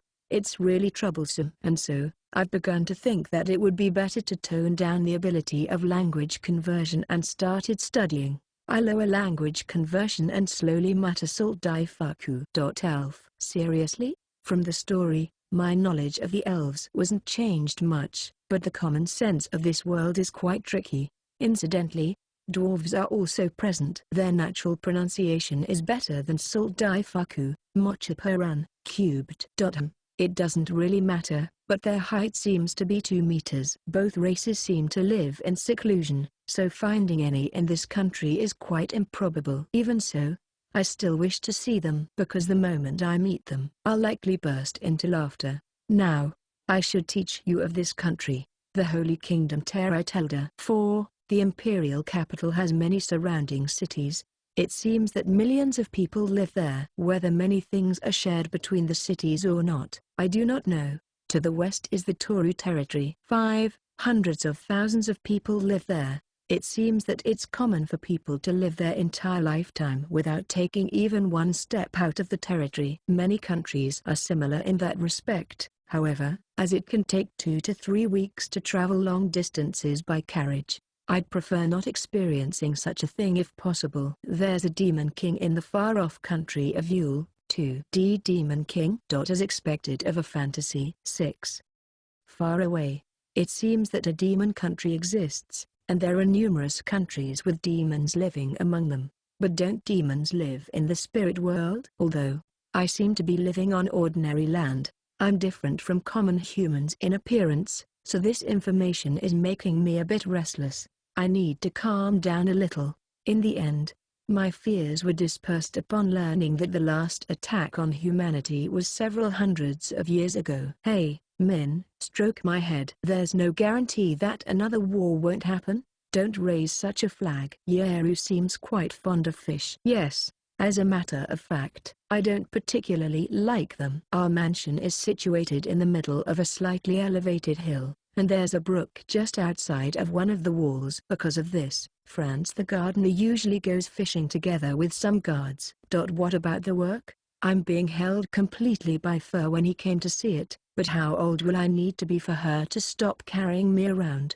Won't doing this result in bigger arm muscles? Will you be able to get married with such arms? As an aside, will the fish that are caught today be used for dinner tonight? Their taste is a bit plain. Why can I feel that way without being a fish enthusiast? He had used magic to catch fish before?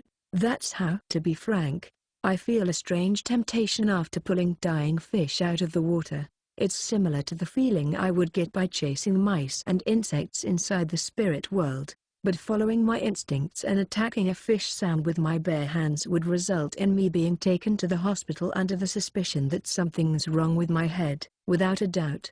At the same time, the main reason I don't do it is because I don't want to get my hands dirty. How selfish of me. It's also slightly frightening that I'd be able to do so and promptly use recovery magic on the fish. It shouldn't be used for such a cruel reason. 7. Timidly, I peek into the grill and see several river fish sands twitching within. 8. Anyway, the trouble I'm faced with is that I find these half-dead looking fish sands more delicious than cooked ones. 9. Is it natural to like fish sands in this state? Why really am childlike, aren't I? MHH. I really can't understand my sense of taste. Vio teaches me about magic. Even though I know that I can't use magic types other than summoning magic and holy magic, I still need to understand other types of magic after all. Also, I don't understand whether my magic power is that of a 3-year-old human or that of a demon currently, so if I don't learn about it early, I could end up revealing my true identity. This magic is a common spell of the water attribute. So Vio said with a serious face while a dense ball of water floats above her palm. Common? It's an extremely common water spell. How vague. What's common? Is it just common in general? Or maybe it's the principles the magic is invocated with? Or maybe it's the incantation? It can be used by chanting its age-old incantation. So that's how it is. Really vague. What's the Magic Academy teaching? Who invented the spell? I've heard that it was the elves. But is that so? Good job, elves. The incantation is conveyed without thinking about it, so it can be used at any time. What foolishness. It's stupid, and just barely tolerable to think that the incantation is chanted using a common language. I don't know what language it's spoken in, probably Elvish, but it's making use of the spirit language in order to summarize the words. But that's even more foolish, because the people who are using it won't understand what they're chanting. Instead, it's simply memorized. But I'm a demon, so I can understand it. Even if I didn't want to understand it, I would. I heard the chant used by Vio earlier.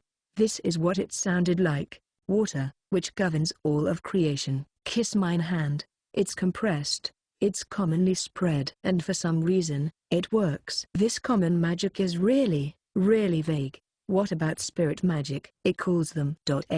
You can use it to call upon a spirit. What would happen if there were no spirits nearby? Well, wind spirits are present when the wind blows, and water spirits are always hidden somewhere within the water. So you call out, and they find you. What is this? Demonic hide and seek? I haven't seen spirit magic used anywhere but the Magic Academy, but, in my puzzlement, Vio slightly tilts her head. Come to think of it, the area around the mansion didn't have any signs of spirits at all. They must have ran away from me. The fact that when I sit beside a fireplace the fire becomes smaller is proof of that. So, in short, for spirit magic, if a human can call an appropriate spirit properly, the magic works. So, if I can manage to find a spirit that doesn't hide from me, it'll be fine. I'd like it if a spirit went out of its way to find me, but, well, frankly, the number of spirits which would do so is lacking. Is this really what you'd call magic? It is said that summoning magic makes use of shapes in a similar way words are used for spirits. That's surprisingly decent.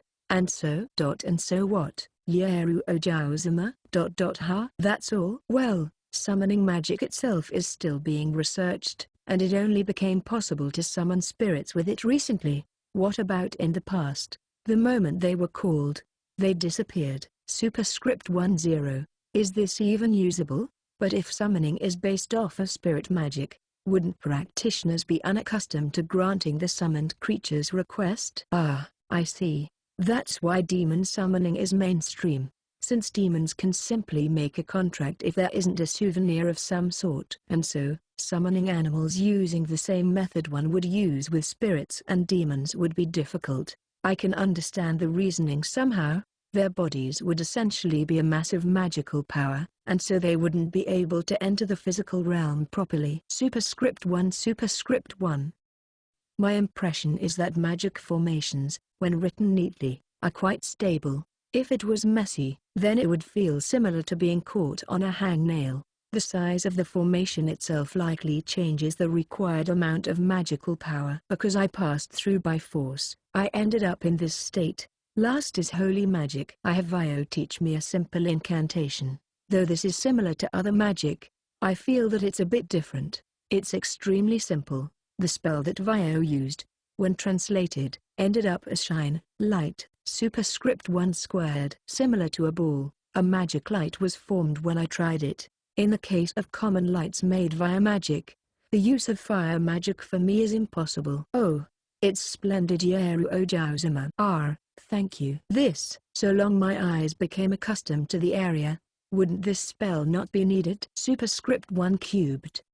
While thinking so, Vio explained further. For holy magic, it becomes customizable depending on one's mental image. Like that, there seems to be more than one use for each spell. After needing the magic, I increase the power. Once I become accustomed to the sense of emitting light, the light becomes stronger. When using an image of God, it becomes heal. It becomes sacred light through the image of destroying evil. Superscript 1. But I don't think there's any real relationship to God. Superscript 1. In short, simply because the all-purpose energy was in the light state, the image of God appears, but as a weak spirit, my intent might just be weak as well. Now let's talk about the animals of this world. The horses. Well, they're carriages, so that should be obvious. Its figure is almost exactly the same as those in my memories, but they're a little silly. They run over to their masters like dogs to be fawned over, because they're big. It's a little scary. Look, yeah, Russia, this is Uma-san. Uma. Currently, I'm being held by father, who's showing off his favorite horse. It seems from the perspective of others, it was pitiful for me to not being outdoors more often. Because of this, my mother made a request. Father, mother, and 3 other people were to come with me outside. I was delighted, but it doesn't seem that mother can come. Sniffle. Instead, today's turn to cuddle became entirely father's, although Vio came as well. Hey, won't I become poor at walking if this keeps happening? The chain of pampering just doesn't stop. So, today we would be riding to the outskirts of town on horseback. Was a place closer by no good? I don't have a problem because I can purr on my father, but for his subordinates, we've been moving without a carriage for about an hour. Sig is quiet, although it seems to love father, and rushed quickly over to him. It became completely stiff when it looked at me. Sig-kun. Why are you averting your eyes? To father's subordinates, he's an affable horse, but the moment he saw me, he started madly rubbing his head against me, and even yelled at the subordinates who approached. Just the other day he looked up at me with glittering eyes while showing me his stomach. Understanding this creature is impossible for me. Although I wondered whether I could talk with him using my ability, it wasn't able to converse because its language was unintelligible. Anyways, I'm riding that Sig-kun with my father. Slowly and carefully. How amazing. Sig-kun. With this movement, a horse walking on thin ice would be possible. You know, if possible, I want you to run with a clip-clop. Even though I have my cool father riding among white horses, this speed's a bit disappointing. Father riding on a running white horse would be really cool, I think. Using my scarce knowledge, I try to imagine father riding a white horse, wearing a kimono and riding across the beach. but all that comes to mind are rambunctious kids. Superscript 16. Why? After passing time by having fun with father, we take a carriage back to the house. I'm on the knee of my father for the journey. Incidentally, my feet haven't touched the ground since we've left the house. On the middle of the way back, the carriage is stopped suddenly. I wonder if it's a traffic accident. Immediately, the door of the carriage is opened and one of the subordinates whispers something into father's ear. Even with the ears of a demon, I still don't understand the contents. Regretfully, I'm lowered from my father's knee and handed promptly to Vio before heading outside of the carriage. Just what's happening outside? I'm concerned. Why Yeru Ojaozuma? Vio is acting unusually flustered. How come? For the most part, I who is quiet just like a doll, don't ask anything selfish, but even so I reach towards the window of the horse-drawn carriage. I want to look outside. Oh Oju-sama, the master will return soon. Vio seems to have thought that I felt lonely from being apart from father. Perhaps another push? It can't be helped. Perhaps just a little. After puffing out my cheeks and staring fixatedly, she flinched and easily gave permission. Is she afraid of me after all? When I look out of the glass window, I see further talk about something to a woman with bright red hair as she descends from a different carriage. She's beautiful, but mother is more beautiful. The beauty seems to be in a bad mood about something, and father seems to be lacking his usual vigor. Could our carriage have accidentally collided with theirs? Do they have insurance? Superscript 17.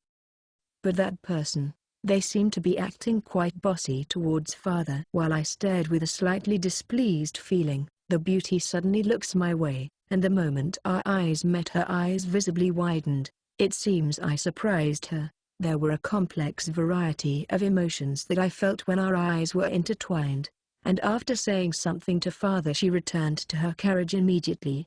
What on earth was up with that? Little by little, I've practiced magic. I'm a 3-year-old child, after all. I can't carry out any exercises that require movement. Anyways, to a regular child, such a life would be unbearable, but I'm a daughter who's been tenderly pampered and overprotected. Now, the danger of being kidnapped is higher than that of being found out as a demon, and my kind parents, who dote on me despite my scary inhuman appearance, would have to pay off the ransom. And so, because my physical strength in that situation is hopeless, I'll fight using magic. Fortunately, either because of my identity as a demon or heredity from my parents, my magical power seems to be quite large. Depending on the method, I might be able to escape if such a situation comes to pass. I'll become Stro-ng. Now then, secretly, I sneak out of bed. I was given my own room at the age of 2, and when I became 3 I began sleeping alone. I feel that it's a little early for a 3-year-old, but I suppose that's just the way it is in this world. If it were a regular child, they might wake up in the middle of the night without their parents and cry out. Superscript 18.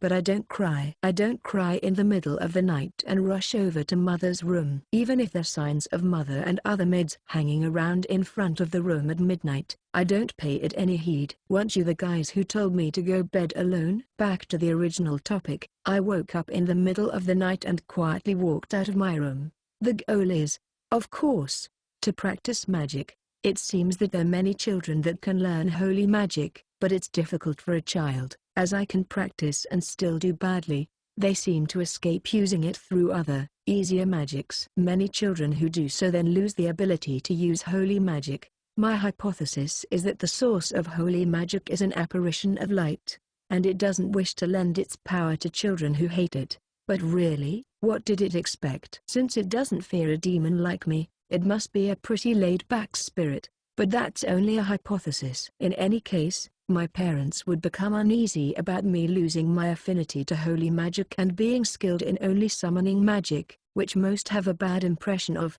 And so, Vio, please teach me more holy magic. So far, all I'm practicing is the method to increase the amount of light being emitted, but I'm troubled that that's the case, because the danger I'm preparing for occurs while I'm young.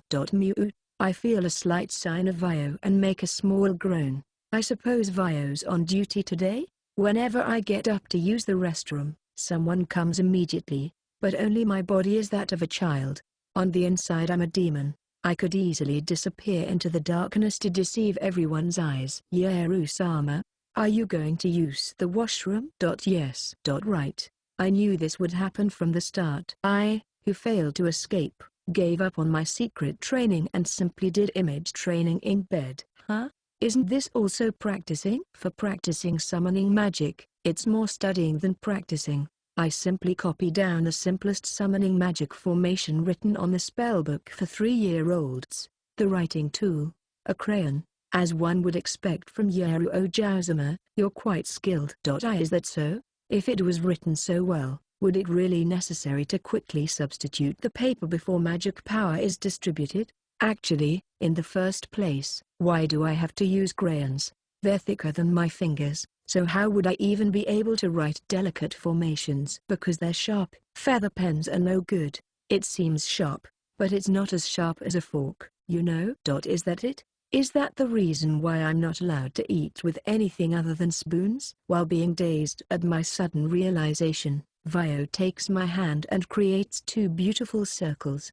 First, Ojaozuma should practice making a clean circle. I'm not even at the level of being able to write characters. Well, it can't be helped. It's inevitable that I can't draw a proper circle at 3 years old. Sniffle. Well then, I'm having my second practice secretly at night because the movements of this body is awkward and disables me from drawing magic formations well. I'll just have to examine the magic power using the knowledge and power of a demon.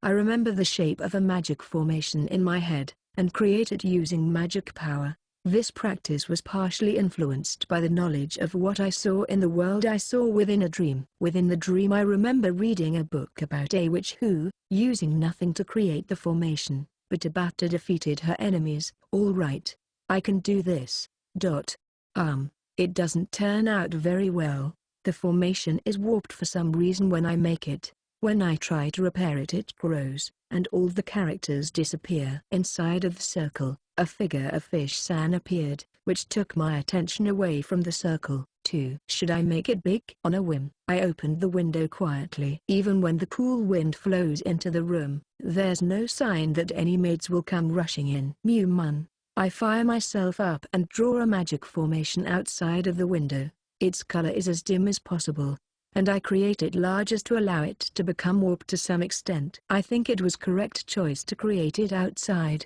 as it wouldn't fit in the room, probably because I was too fired up.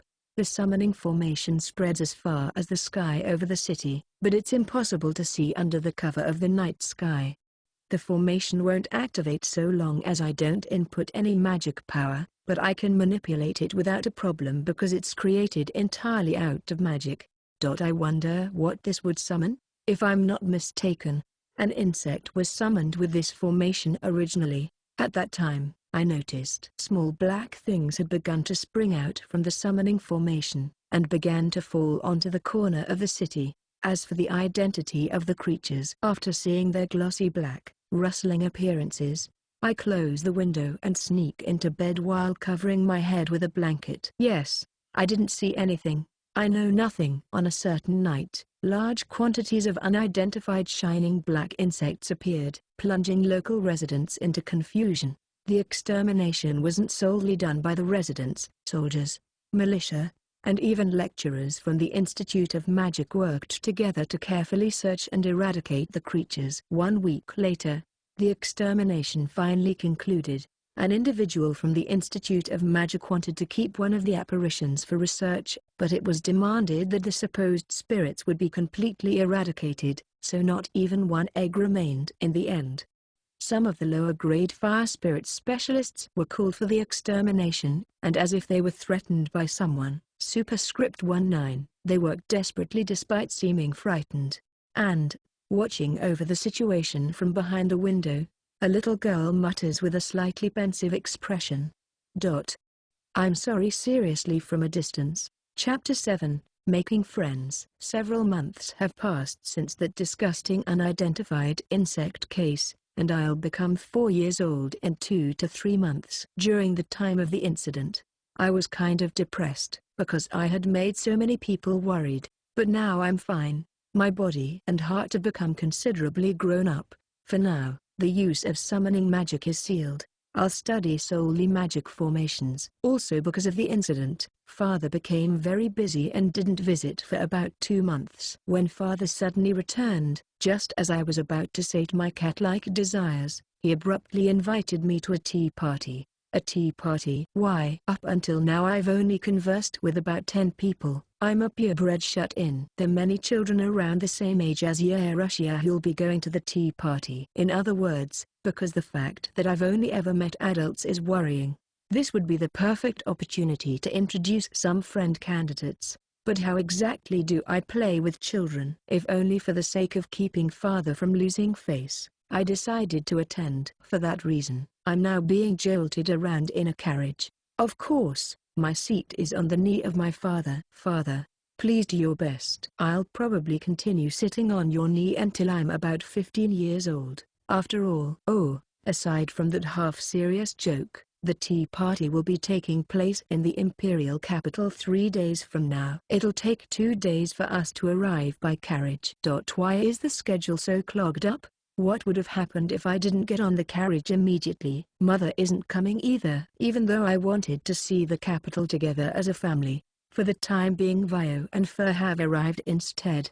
As for the luggage, it was kept to a minimum. I wondered whether what I was wearing would be acceptable, but it seems that everything is prepared at the designation. Don't only the wealthy do that sort of stuff? Father, just what exactly is your work? Nobody's ever brought up the subject. So to a 3-year-old, wouldn't it be natural to be suspicious? I wonder if he'll reveal it when I become 4? Anyways, even if I had said that it'd take 2 days to arrive at the imperial capital, because we're not moving along a forest, we aren't camping out, that would be natural. Sleeping outdoors wouldn't suit Father. After all, taking a road through the fields, we arrive at a town just before evening breaks. Didn't we leave the house at noon? Was it really possible to arrive in the middle of the night simply due to perseverance? And I'll only be coming back about a week from now. I've never been separated from Mother for more than half a day, so I'm a little anxious, but I'm enjoying myself a little, too. Today I get to sleep together with Father, after all. Because we've been passing through solely residential areas, I arrived uneventfully without being stalled by bandits or the like. Although, I don't think there would have been a problem if we did meet any. There are more than 10 guards acting as our escort, as well as a butler Ojai-chan, superscript 1, who's been added as a new pampering personnel. To everyone who earnestly protected a child like me, I gave my sincerest thanks. Ojai-chan started crying when I did so, though. Why? Is he perhaps emotionally unstable? I'll pat him on the shoulder later. Now then, it's time for the tea party. Apparently this is the common setup, with chairs and tables being set up within the huge garden in front of a mansion, an orchestra playing in the background, a ridiculous amount of sweets, and the tea being prepared by maids. There are only about 6 children attending. Are these perhaps nobles? Is this what it's like to live as a noble Sama? Really? Father, what's your job? Could it be that the child of Father's company president is present? But as expected, none of the children would be from the company. They would be the sons and daughters of frequent customers instead. Otherwise, Father wouldn't have needed to take me out on such a tight schedule. But isn't this dangerous? My actions could affect the success of my father. Father, it's all right. You can run along. Social position is irrelevant to this tea party. Even if you say that. If your child isn't sophisticated and acts freely, the president could treat it as a serious issue. And so, I'll brilliantly take the part of a maiden who's been brought up with tender care. What should I do, exactly? Nobody's approaching me. Looking at the other children, they're 2 boys and 4 girls. They aren't the same age, but they all seem to be older than me. Because the boys were speaking to one another, I approach the girls. As soon as they notice me, however, they freeze with their mouths hanging open. I'm being feared again. Not only to spirits and Sig-kun, even those around my age are afraid. Even I would be startled if I saw an elaborate doll during the middle of the night. Is it even possible to exchange greetings with things already flowing so terribly? But it could be seen as rude if I come here and simply remain silent. As to not be scary, At the last moment I gave a smile as fiercely as possible, pick up the hem of my bright green dress, and bow quietly. I then moved towards the slightly remote table. Phew. So as to not let myself be heard, I breathed out a small breath. I was extremely tense. So when I finally took a short breath, the sound of the surroundings finally returned. A maid immediately comes and serves me tea and sweets. But, rather than being served, it's more like it's being piled in front of me into a mountain. Tea, thank you. No, it's fine. Has my nervousness spread? I'm sorry. I wonder if it's possible to return these sweets. It's not? Perhaps if I hand it off to Fur she'd be able to finish it off? The tea seems to be high quality, and there isn't a difference in temperatures at all. That must have been difficult. When I look over at the children for an instant, I see that everyone's eyes are fixed on me. What a heavy atmosphere. All of the conversations have stopped, too. A pretty voice is heard. Oh? As I know such a thing, I turned towards the voice and found a lovely little girl staring back at me. Yes? Thinking that she's spoken to me, I reply slowly as to not seem intimidating. This child is really tense. She seems like the type of adorable child that would be afraid of talking to people. It's all right. Would you like to pick flowers with me over there? Pick flowers? It's not some code for going to the toilet, but rather an earnest request to pick flowers. She's quite a gentle child.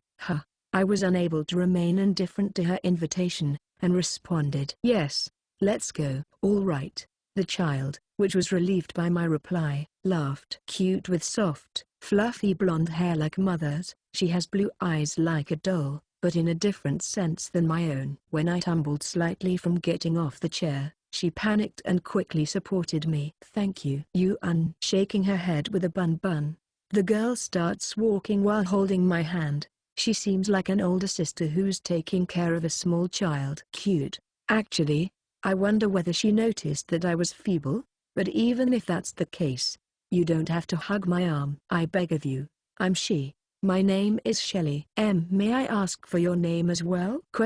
I'm Russia. Why honorific language? I wonder if she's the daughter of an extremely good home or something. Even though it's just a conversation between children, elders shouldn't use honorific language to those younger than themselves, so please stop.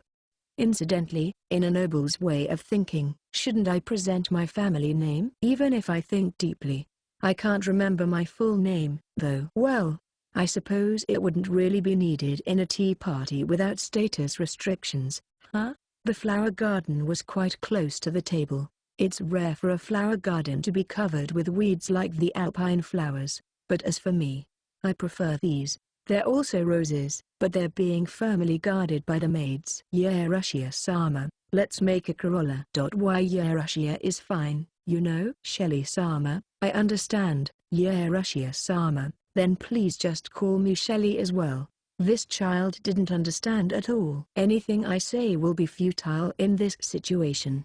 Excluding mother and father, only strange people interact with me, so in a way I've become accustomed to such behaviors. But in this case, instead of being a seriously strange person, it's strange because she's serious. All right, Shelly then, is this flower fine? It is so. Russia Sama. Pluck the flowers like this. I understand already. I give up. Even though this was supposed to be my first time with a friend, the stress accumulated from the surrounding nobles must be high. Because of that, I can't complain about the cute child in front of me. Is that really alright? I make a chaplet while being taught how by Shelly. Every time I did it clumsily, Shelly took my hand and made modifications. Shelly is very friendly. Grasping my hand, she shows a soft, warm smile. And then a small Zakura zooms, looking up at the sound of grass being stepped on. We find the two boys walking towards us. Are they your friends, Shelly? No. That is, certainly that wouldn't be the case. Even if Shelly looked a little bit older than me, the boys seem to be about 6 or 7 years old. Shelly is tense. Are they distinguished children? Or perhaps they're simply scary? Or maybe they're idiots. Either way, they're terrible for making the cute Shelly frightened. Thinking so, I intimidate them by glaring. The boy who was walking in front momentarily stopped, but continued walking as if nothing happened. Ho ho, you've done well to withstand my eyes. You have my praise. I placed the first tattered corolla that I made atop my head while thinking so. You Russia? The red blonde boy asks so in a pompous manner. This brat. That is so, but I've heard of you. From uncle. That is uncle? Who's that? Uncle. Oi, look this way properly. Ah. All of a sudden, my arm was caught and the face of the boy was close when I looked up. By Shun. But he's no good. A guy who can't treat a girl kindly is no good. It's no use if it's just some brat. It has to be a calm, good-looking uncle. When I glare at the boy, he shrinks up for an instant, but then glares back immediately. But since I'm being glared at by a child, I'm not afraid. Ah, that's right. I plop the crown of flowers onto the boy's head. You can have it. Wouldn't that tattered crown be most suitable on head of the king of the mountain? You. Yes? To the boy who seems to want to say something, I incline my head as if to say I don't understand. Retaining his pride as a boy, he doesn't start a fight with a little girl, releases my hand, and turns away. Hey, let's go. Why yes. The other boy looks to him and answers with a strange look, just like an Yakuza boss and his henchman. With the corolla still on his head, the boy takes a few steps away, then stops abruptly. I'm Rick. It'll be my birthday the day after tomorrow. You'll be coming, yeah Russia? Eh? Wah. After declaring so one-sidedly, Rick leaves in a hurry. Why yeah Russia-sama? What was the child talking about? I'll be returning home the morning of the day after tomorrow. Tomorrow's the day that I can happily see the imperial capital with my father, alongside choosing souvenirs. I intend to go home cheerfully after that. Yeah Russia-sama.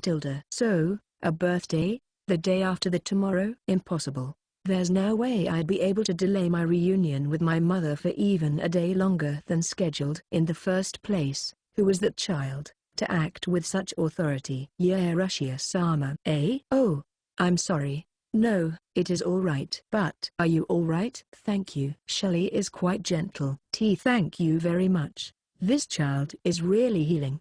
I'm glad to have met her. Shelley, that child, who was he? Eh?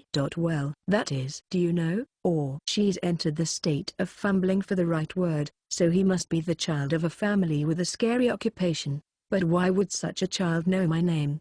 And who's that uncle he mentioned? I don't understand. I'll have to pray that father isn't involved with such people. Either way, that brat is unforgivable. Daughter of Laurelene, Shellen La Aureline. It was the 16th day of Natsunaka when she, who had become 5 years old just 1 month prior, was called to her father's study and told something strange. The first party that Shelley will attend has been decided. It will take place in 4 days, in the garden of Kyle Palace. Other children will be attending, so approach them. When a noble lady turns 5, they can pay a congratulatory visit to a noble tea party. Shelley's first tea party was already decided to be held by the sister of the Earl, Viscountess Bray.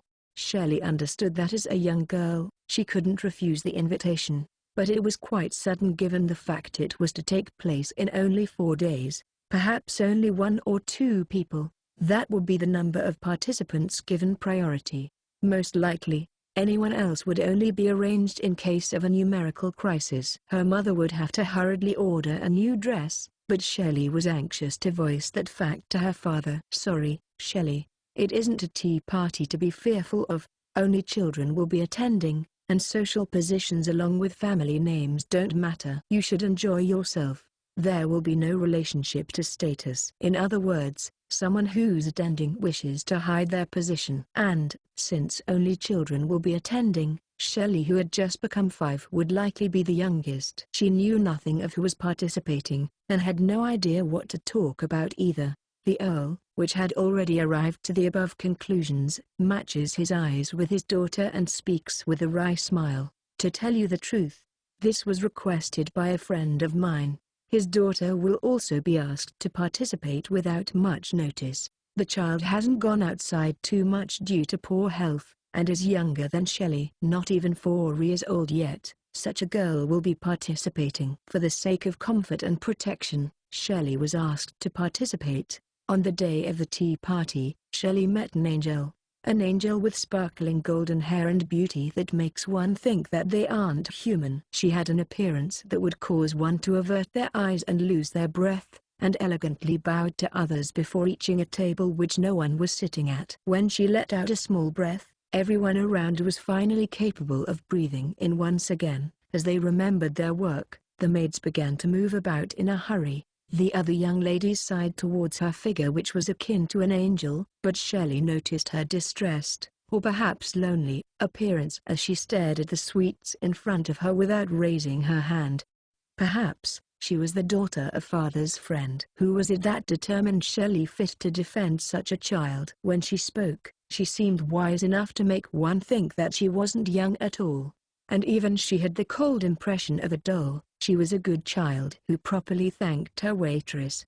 Her name was Yerushia. Shelley came to like her immediately. It was as if she was charmed by a demon. When they were playing together, two boys approached. He didn't know Shelley, but Shelley knew of him. He was a boy who was known to be selfish and rude. Even though Shelley could do nothing but be frightened, Yerushia didn't show any distress, and stared at him with her gentle golden eyes. She then easily dismissed him by giving him a small corolla. Shelley was impressed at the figure of the girl, but at the same time she was jealous of the two boys who had locked eyes with her. Determined, she resolved herself to ask her further to attend the boy's birthday party. She would repel any insects that would try to approach Yerushia. Chapter 8.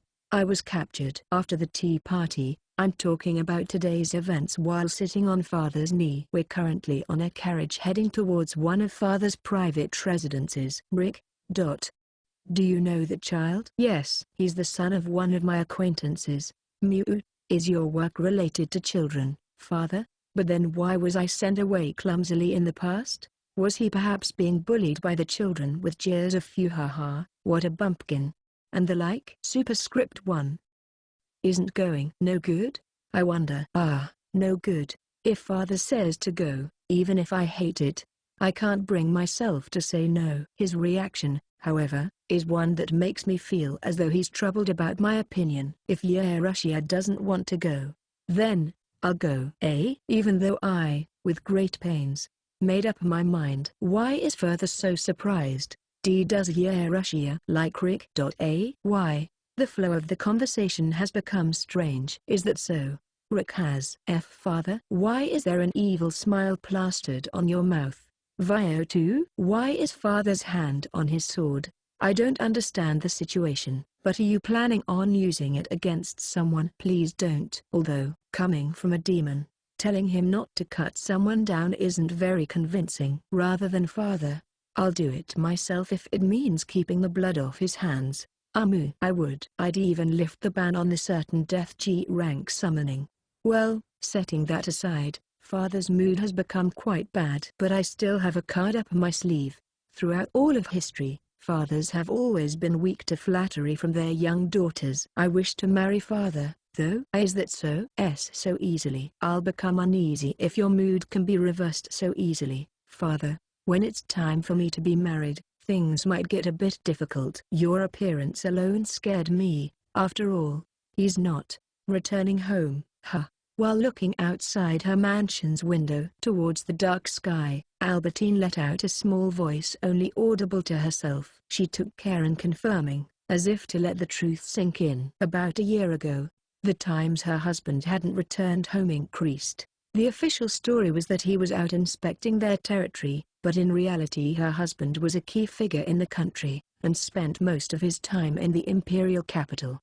Naturally, his wife Albertine and two daughters lived there as well. His daughters were born there, too. There were very few people who actually took up residence in their territory's manor. Albertine's children recognized their secondary residence in the imperial capital as home. Indeed, the imperial capital was pleasant to live in. Compared to their manor in the territory, the capital is gorgeous, and it was easy to know the latest trends, and get one's hands on any news. It was a society where a ball is held somewhere almost every evening, and invitations to tea parties are common during the day. Beautiful women of high status and wealth often invited Albertine to compete in their social events, and showered her in praise. But to Albertine, they were her enemies. It wasn't to the point that she'd pick a fight with them, but she ignored young nobles as if they didn't even exist, and did the same to old nobles who held power but found her husband pitiful. Albertine was aware. She was aware of what she wanted. Just as they wanted honor, wealth, and praise. She wanted her husband, but her husband hadn't returned. She had pulled him from the woman he loved, a wife. Albertine turned to face Zumina, who was dressed in butler clothing and staring dubiously at her face. It seemed that he was called several times, but wasn't noticed until he approached. "I apologize. I was a bit preoccupied.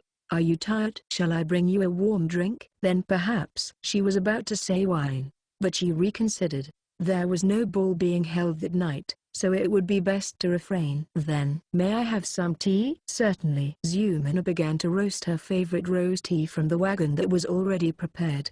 Not only the taste, but the smell was also sweet, thought Albertine, and yet her husband wouldn't return home. Even though she was away from home herself due to attend soirees frequently. Squared. While thinking so, Albertine leaked a smile which held a hint of self-mockery. "Is it not to your liking?" "Not at all. It is delicious." "Have the children already gone to sleep?" "Yes." Zumina lightly responded to the topic diversion. A long time ago the industry of magic had discovered Zumina soon after he enrolled. He was a commoner, but had a high amount of talent. He was a protégé of sorts. Initially, they had only found his magic talent, but it was later discovered that he was skillful with hands, which would be useful for a butler or a spy. Albertine, who had helped pay the tuition fees of those in poverty, had gained Zumina's fealty for life, and has tended to her ever since. All without knowing that his poverty was, in the first place, her fault. The young ladies took a bath after having dinner for two. Afterwards, "All right, it's the same as always, then." "Yes, the two daughters have conversations every day with their mother, but they do not love their father." If the situation called for it, they would be able to boast of their father's good looks to some extent, but that was only natural. Or so thought Albertine, so he whose house and power was snatched away forcibly, even if she was able to become his husband and bear his children, Albertine would never be able to gain his heart.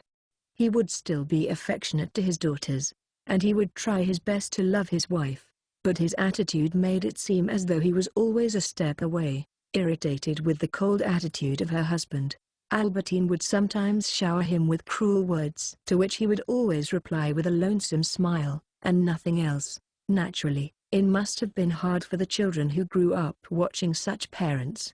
Albertine, who could not win her husband's love, doted on her daughters, or more accurately, she spoiled them. They became selfish and greedy as a result. In the end, it could be said that they were raised off of Albertine, and gained a resemblance to something akin to her alter ego. For how long was the father's heart tormented by the words of his daughter? Therefore, the husband devoting himself to a beloved woman and an ideal daughter would be natural. But for some reason she could not permit it. "Zumina, the preparations. Are they finished?" "Yes, madame." They were completed without a hitch. "Then, in that case," Albertine stood up from her seat, and beckoned Zumina. It was natural for her husband to be unable to love his daughters if they did not love him to begin with. That being said, Albertine didn't know if he was truly the father of his daughters, as they could have belonged to the man in front of her. Cubed. 2 days later, the brat Rick's birthday party has begun. It seems that the party was originally scheduled to take place somewhere amazing, but suddenly, they decided to borrow the house of a different noble near the suburbs for the occasion. Whenever I ask why to father, he avoids the question by laughing, so I tried asking Vio. She responded with a subtle smile and gave the reason, because of Yeru Ojauzuma. But why? Today I'm clothed in a soft white dress. Further had been invited to a different location, which seemed quite important. Vio and Fur were made to wait in a waiting room, so although it was a long time since I used my feet, I was escorted by a young knight on foot. I really can walk, you know. The moment I arrive at the venue, some members of the orchestra make jigu or gijai sounds with their instruments. The other children also remain at a distance. In other words, there are no particular problems. That's right, there were no problems with the venue. The problems which occurred with the orchestra is completely unrelated. Yeah, Russia-sama. Shelly, I'm genuinely relieved. I'm really, really glad that I'll also have a friend to talk to. I'm embraced with all her might, so I almost fall over from our meeting. I'm glad to see you once again. Yeah, Russia-sama, you look wonderful in that white dress. It brings the image of a lily fairy to mind. But, of course, a white rose also comes to mind, and with its texture, it seems as though it was made of the feathers of an angel. Ah, and your beautiful golden hair would be such an angel's lovely halo. With its charm, surely other angels would be jealous. To be able to meet Yeah Russia with such a charming appearance, I feel quite dizzy. That's likely from a lack of oxygen. I suppose this is a noble Sama's technique to give lavish praise, all while it's nothing but lip service. Amazing, Shelly. Even though you're still young. Shelly as well, you look like a princess. Ah, for Yeah Russia to say such a thing. She finally seems to have calmed down. Excellent. Shelly, who is wearing a pale pink dress, is pretty like a princess from a picture book. Because of Shelly's slightly eccentric behavior, attention was gathered, but no one is approaching us. With the exception of Oi, Yeah Russia. I'm found by the brat which was having a pleasant conversation with a cute young boy, and he proceeds to walk over here. If you ended up coming, then quickly. Rick-sama, happy birthday.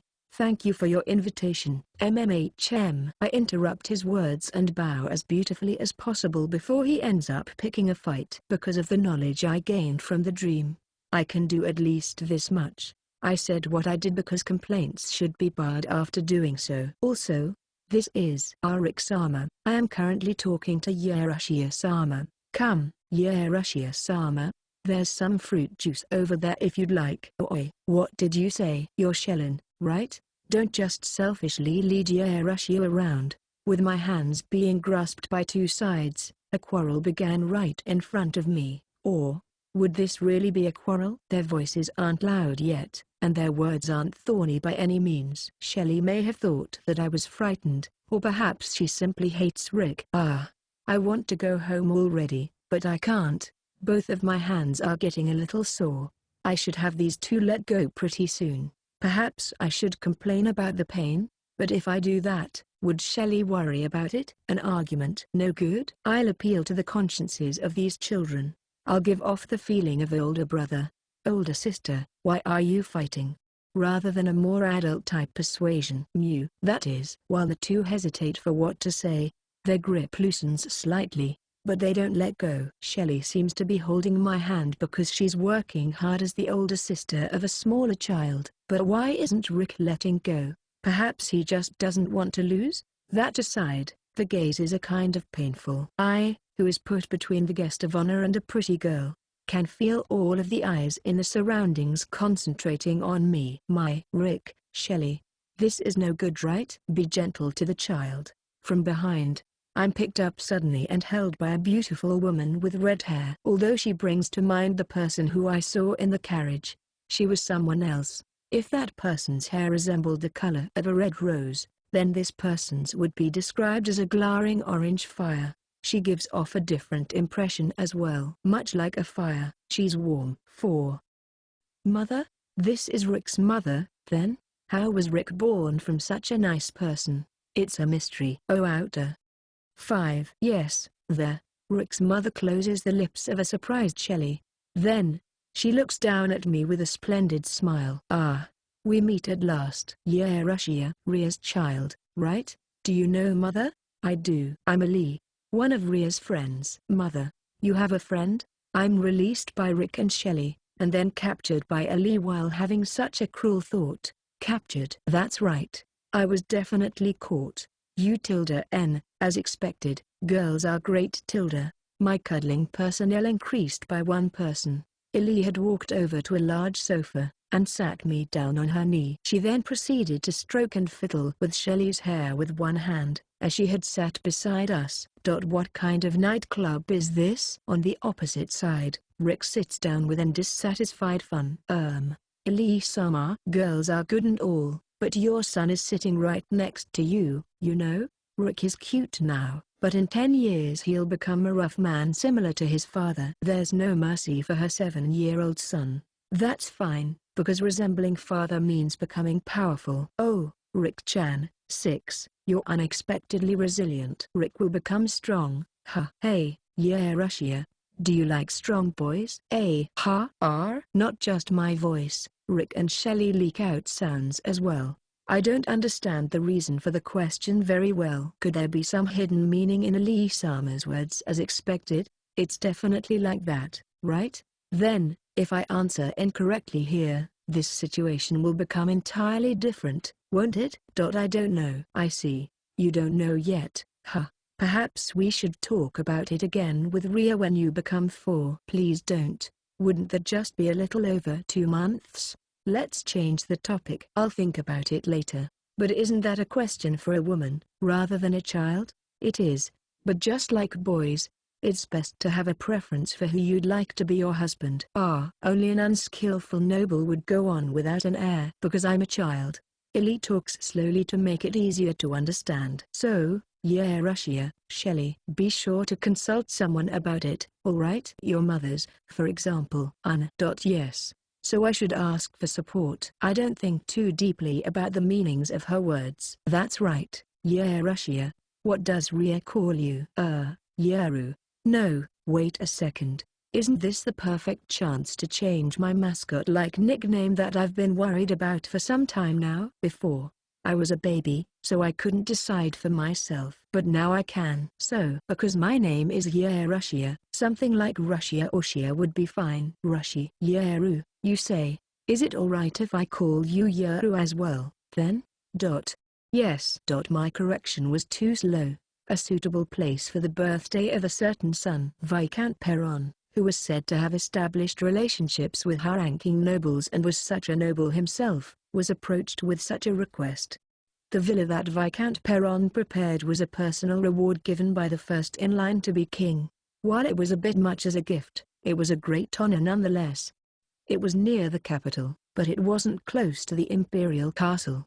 It was large, making it quiet, almost to the point of being unsuitable to live in. Its taxes weren't anything to scoff at, either. It couldn't be sold because it was given as a reward. So the land was lent out to Viscount Perron's father and grandfather, as well as other nobles, in order to cover the tax.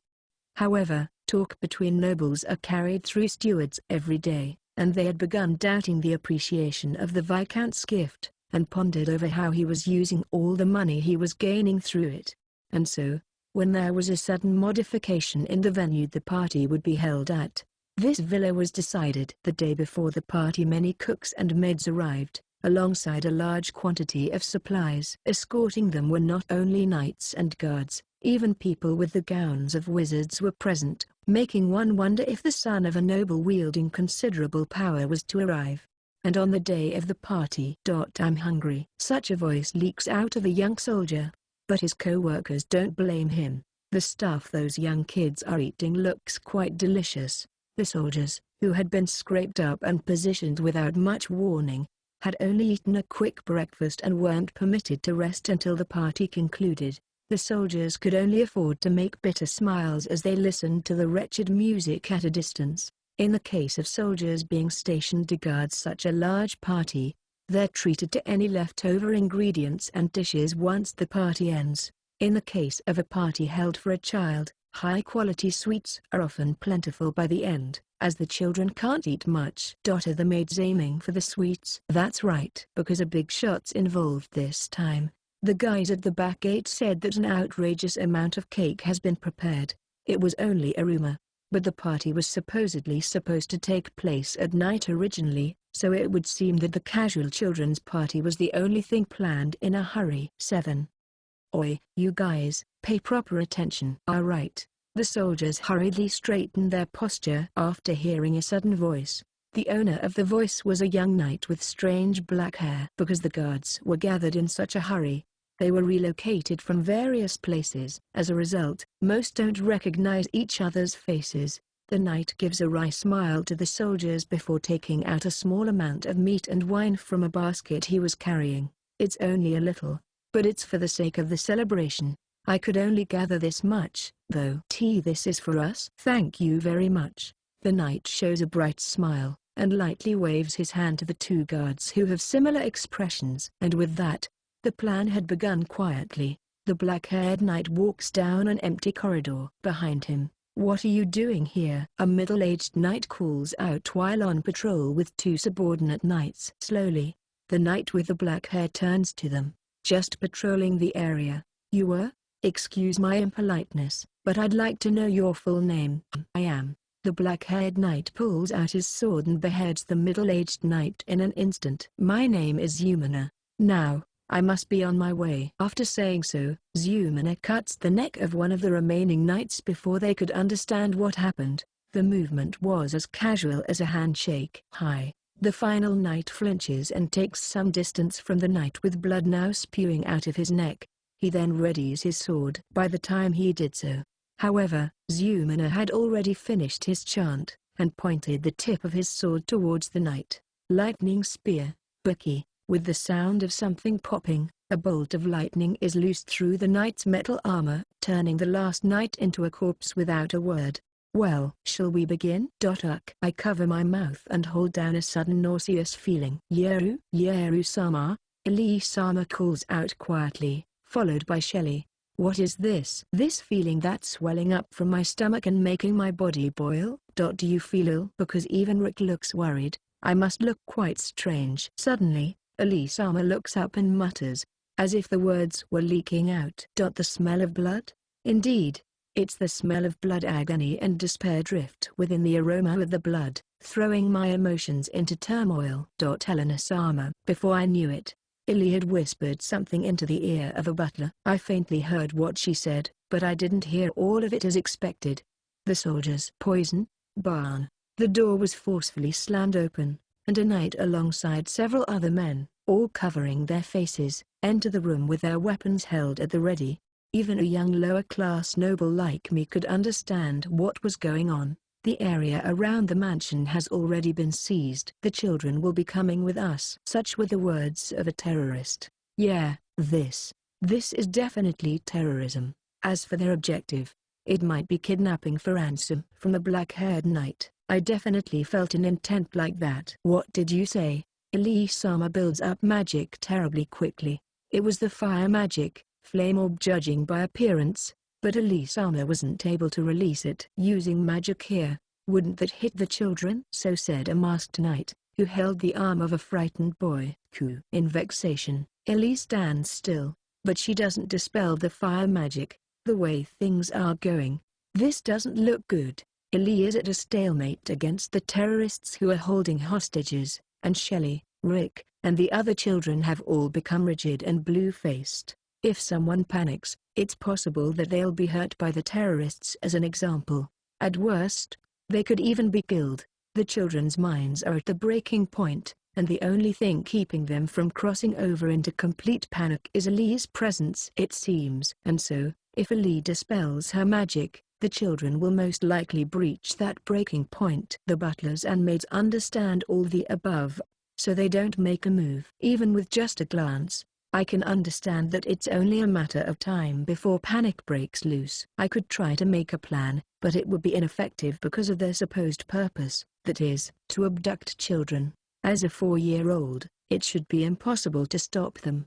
I could make full use of my powers as a demon. But even if the only demerit is being viewed as a demon, I don't want to reveal my true nature.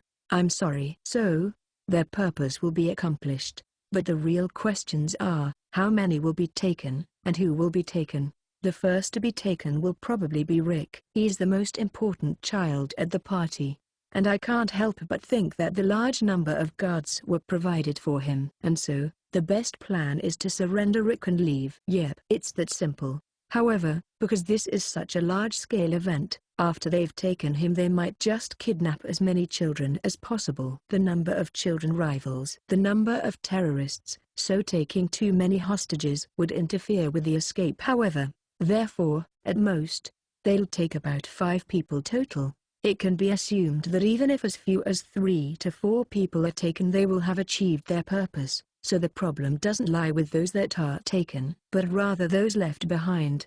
To the terrorists, there isn't much point in keeping them alive, especially in the case of adults. It's risky to stay, and it's equally risky to remain. How troublesome. Other lives are relatively trivial, but Elisama is a friend of Mother, so it would be unpleasant for her to die, even if it would result in a good scent. And as a worst-case scenario, I'd like the cute Shelley to live even if she's the only one among us to do so. To me, who is a demon with a strange human mind, I decide to take an unexpected action. There's no helping it, although it's out of character. I'll go on the stage. Elisama, lower your hand. As quietly as possible, I reach up and touch Elisama's hand and speak clearly. Why Yeru? Slowly, I silently slip off of the couch and with a dignified expression, I move towards the terrorists. No one had moved at first, but suddenly the smallest girl changed that. The terrorists turned their eyes towards me in alarm.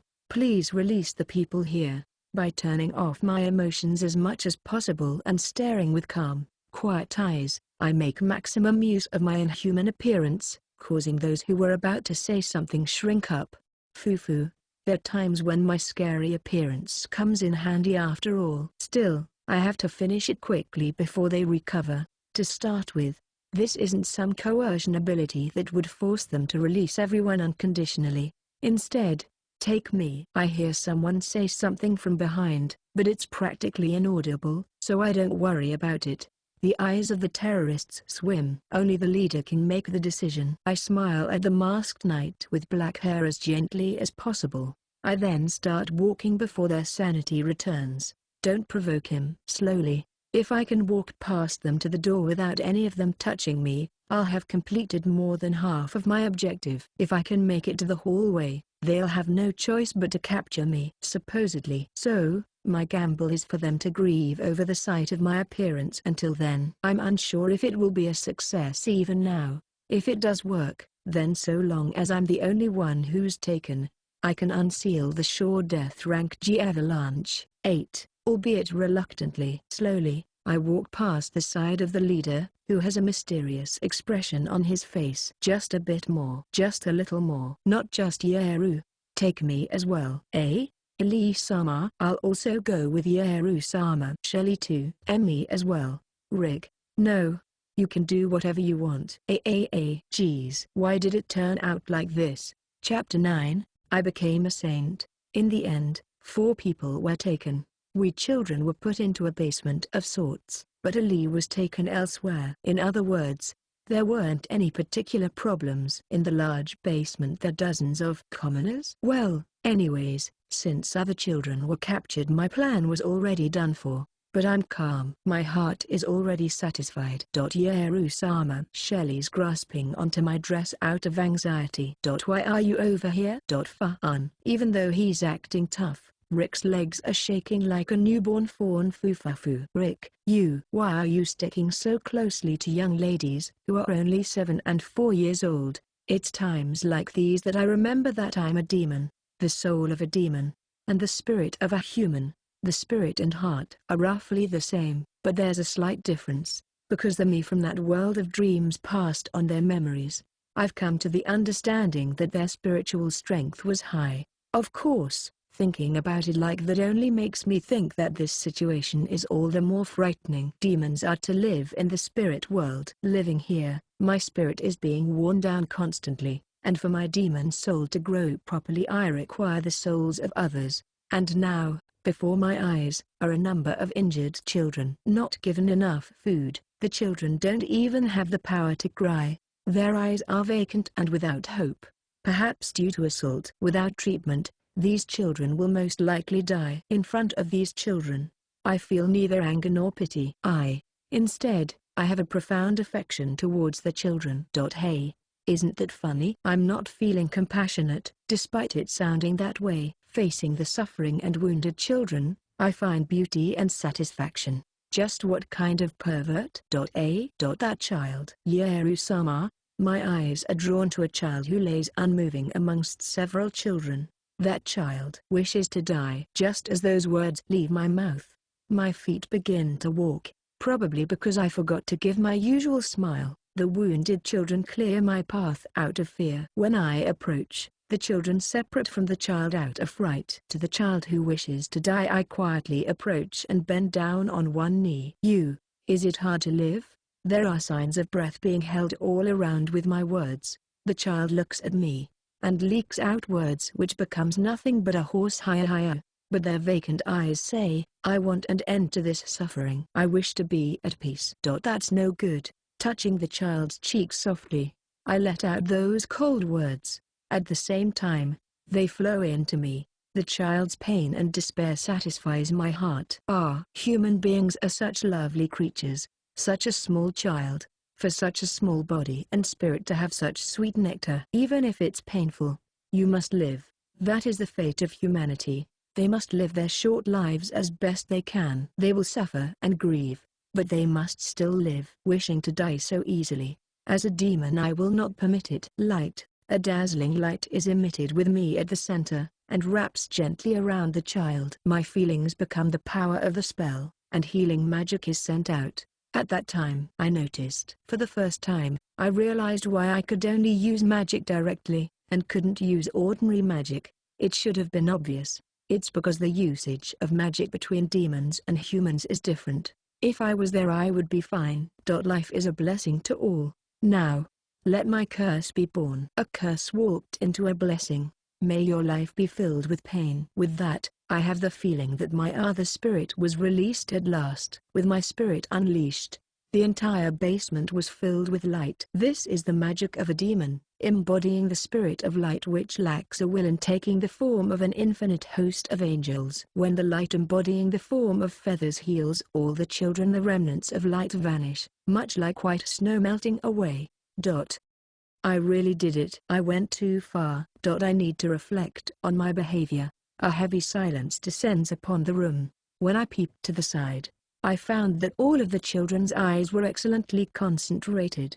They're either stupefied, dumbfounded, or both. Well, what to do? While I'm thinking about that, the child who was half dead, now a pretty boy, stares at me with red cheeks and kneels in place quietly. Thank you, Saint Sama. The voices of other children reach my ears, and many of them begin to kneel one after another. They then bring their hands together and start praying to me. Me, a Saint Sama. But, I'm a demon? Albertine, it was you.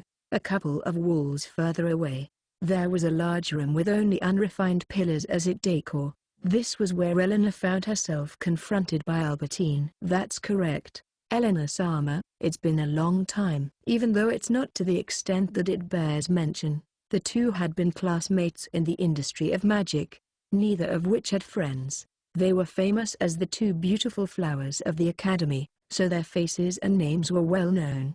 However, when the two met again their positions were different. Albertine tried all she could to obtain what she wanted, but couldn't succeed. Eleanor demanded nothing, but obtained everything she wished. She wanted it all. A position worthy of honor and praise, and the heart of the man she loved. Albertine, why have you done such a thing? You wouldn't be able to understand. Albertine lowered her eyes after letting out such words, but she then adjusted her sight, and returned to her original gaze of brilliant arrogance. Well, I'll teach you a little. I'll be taking everything away from you. But of course, I don't need anything sullied with your hands. After taking everything I desire, I'll pass the rest of the stage to your husband. Noticing what she meant, Eleanor's eyes opened wide. My God, you know that it's your fault from the beginning, don't you? Certainly not. Because he won't look at me if I don't do such a thing. I must. Eleanor remained stunned while Albertine gave a command to one of her subordinates. She then started moving to another room. Wait, Albertine, now then, Eleanor Sama, I'll show you a world in which all of that is special to you is broken. Albertine, listening to her voice as she moves away, Albertine's heart was healed ever so slightly. However, it still wasn't enough. Marquis Bruno, how are the preparations? Moving back to the depths of the basement, Albertine called out to a nobleman who worked as a scholar and knight, a noble with delicate features whose age was in his mid-30s. Your appearance is beautiful as always, Albertine Sama. And, of course, the preparations have been finished. After saying such, Marquis Bruno kissed the back of Albertine's hand gently. It would be hard to tell based off of his appearance, but Marquis Bruno was a general of the kingdom's military. One of the best, who personally taken command when a war started with a neighboring country. And as for its finished condition, right this way. Marquis Bruno took Albertine's hand, and when she shifted her gaze she saw a large summoning magic formation capable of dwarfing an entire mansion. Looking there, Albertine knew. As you know, its size is approximately equal to the case 4 years ago. With the formation provided by Albertine Sama, we can summon a greater demon. Consecutive summoning will be possible so long as the number of bodies provided are adequate. Moreover, it would work so long as magic power was fueled by the practitioner. In other words, a strong individual could be drawn out if a large amount of magic power was forced through. It was a great improvement compared to the previous formation. Then, how will we find an individual superior to the demon? The Marquis made a sad, difficult face in response to Albertine's question. In terms of war potential, several hundred greater demons were equivalent to tens of thousands of soldiers. However, even in the neighboring countries, individuals capable of summoning greater demons were scarce. They'd need to be individuals capable of calling upon intermediate spirits at minimum. Furthermore, even then profitable results weren't guaranteed. From the start this experiment was put in place to summon an individual higher than a greater demon. Thus, they had intentionally prepared 50 children as sacrifices. Even if it would only summon one creature, a greater spirit equal in power to a natural disaster, a demon at the top of its species, an archdemon. When such a being manifests in the world, it was said to appear with a human figure in old noble's clothing, cloaked in a sinister atmosphere. It's displeasing. But if we can call upon that. Yes, I can remember it all too well. The demon summoning case that had taken place 4 years ago. At that time, Marquis Bruno was a commanding officer for their subjugation. Albertine had also participated as an observer of the Institute of Magic. These two people witnessed the presence of that, possessing a beauty like that of a messenger of the gods. It was a lovely golden cat with golden bat-like wings on its back. It was a special high-ranking demon, the Golden Beast. Only a very small number of people had noticed that hidden within its small body, a terrifying amount of magic power was stored. It was a beautiful golden demon which couldn't even be compared to the likes of greater demons. It was announced by the church that it no longer existed on this world, but these two people were fascinated by its beauty, so much so that they still strongly hoped that it could materialize once again. They were charmed by the demon, and gained faith. For the time being, shall we attempt to test it and summon a greater demon, then adjust it over a year to call upon that individual? If it's that, then a number of sacrifices will be required. That is so, isn't it? Albertine thought for a moment. The reason she had detained Eleanor was because she didn't wish to let her, who can use magic, disturb the last stage of the experiment, her son. Ludwig. She wanted to sacrifice him in front of her if possible. One child. There's only one child with a potent amount of magic power running in their blood. I wonder if that child could complete the sacrifice alone. That girl, is it? Zumina asked Albertine again unintentionally after he heard that she intended for the child to be the first to be sacrificed for a trial experiment. I'm sorry. No, it is all right, but it is certainly earlier than expected. Across the room where the children were confined, Albertine gave a composed nod. The original plan was to have Ludwig possessed by a lower-ranked demon. At best, the demon would be able to mimic Ludwig as much as possible, as to crush the spirit of Albertine's opponent. And so, it wasn't at all necessary to conduct a trial using that girl with the same blood as a sacrifice. I want to know how strong a demon will be summoned using an individual with strong blood.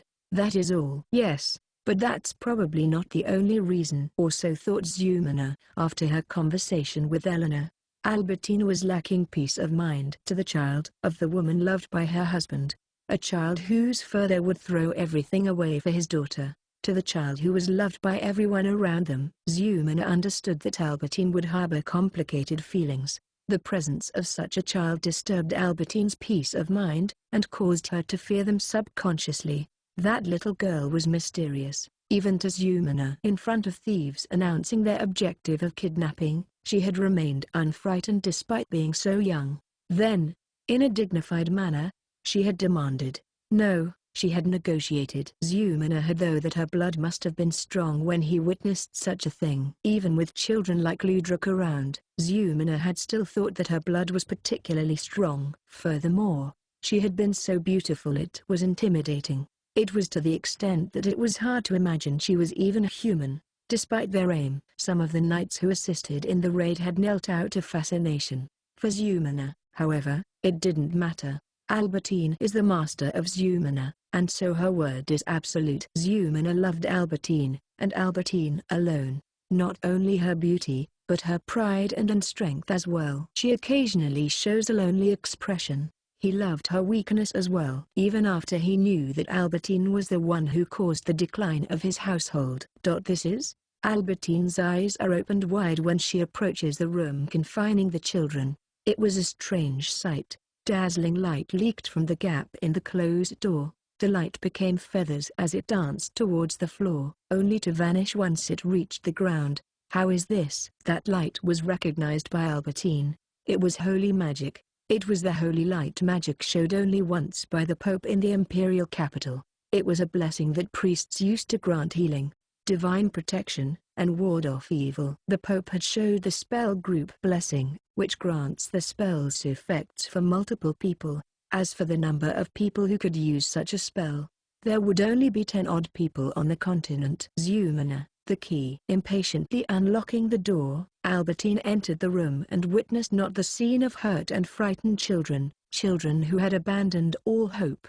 Instead, she sees the figure of a saint in the form of a little girl granting healing to the children, and prayed to in return. Ah, what a surprise! Of course I would be surprised when a beautiful woman with red hair breaks into the room all of a sudden. She had an amazingly scary face as she caught my arm and attempted to rush out of the room, but, not only Shelley and Rick, all of the children insisted on accompanying me. Really terrifying. Geez. Even though I went out of my way and healed them so that they'd be hurt again. When I soothed them and managed to get out of the room, I heard sobbing and sorrowful cries coming from the room. What should be done about this situation?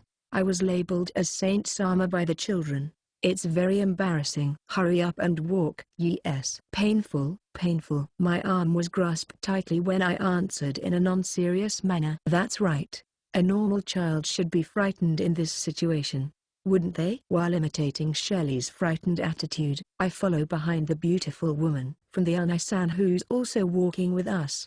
I can continuously feel a dubious gaze. I should really behave more like a human from now on. After a short walk down a corridor, we reach a room that's even larger than the last one. What's with the construction techniques in this world? Tattered columns scattered around like this makes me think that the ceiling will simply collapse in the near future. Are you Riasta's child? Is this person a friend of Mother's too? No. It's slightly different, I think. When she said Mother's name, I saw a great deal of feelings swirling about. She's calmed down from a while ago, but she's still irritated. All of a sudden, the beautiful woman crouches before me and stares into my eyes with a forced smile directed at me. It's scary. What's your name? Russia. I see. Can you use holy magic? Where did you learn that magic from a while ago? The magic from a while ago? It's just the holy magic Vio taught me, so it's not all that special. Was using that magic in such a showy way uncommon? When I incline my head with I'm a child. I don't understand. Look, the beautiful woman sighs. Well, it's all right. I'll teach you what's going to happen to you in a little while. Russia. I had intended to have you possessed by a demon, but if you can use holy magic, I'm considering doing an experiment. First, shall we cut off your arm with a knife? After that, I'll have you cure yourself, alright?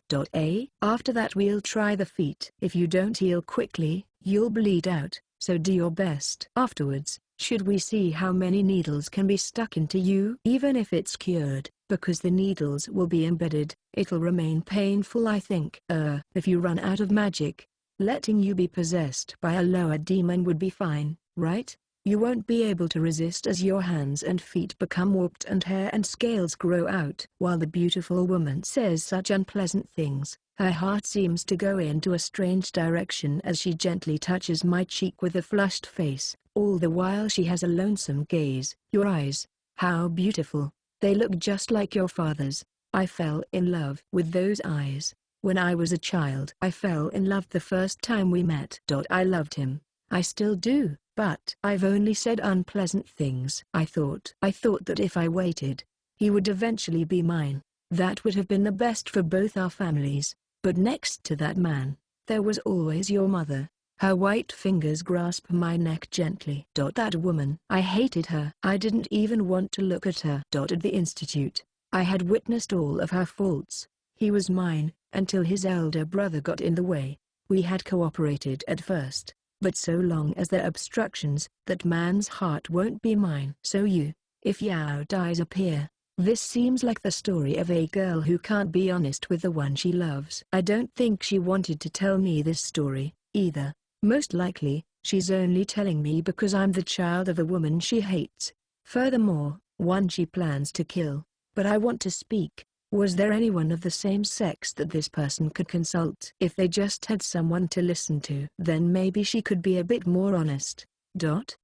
While she tightens her grip around my neck, I touch her trembling hands and smile calmly.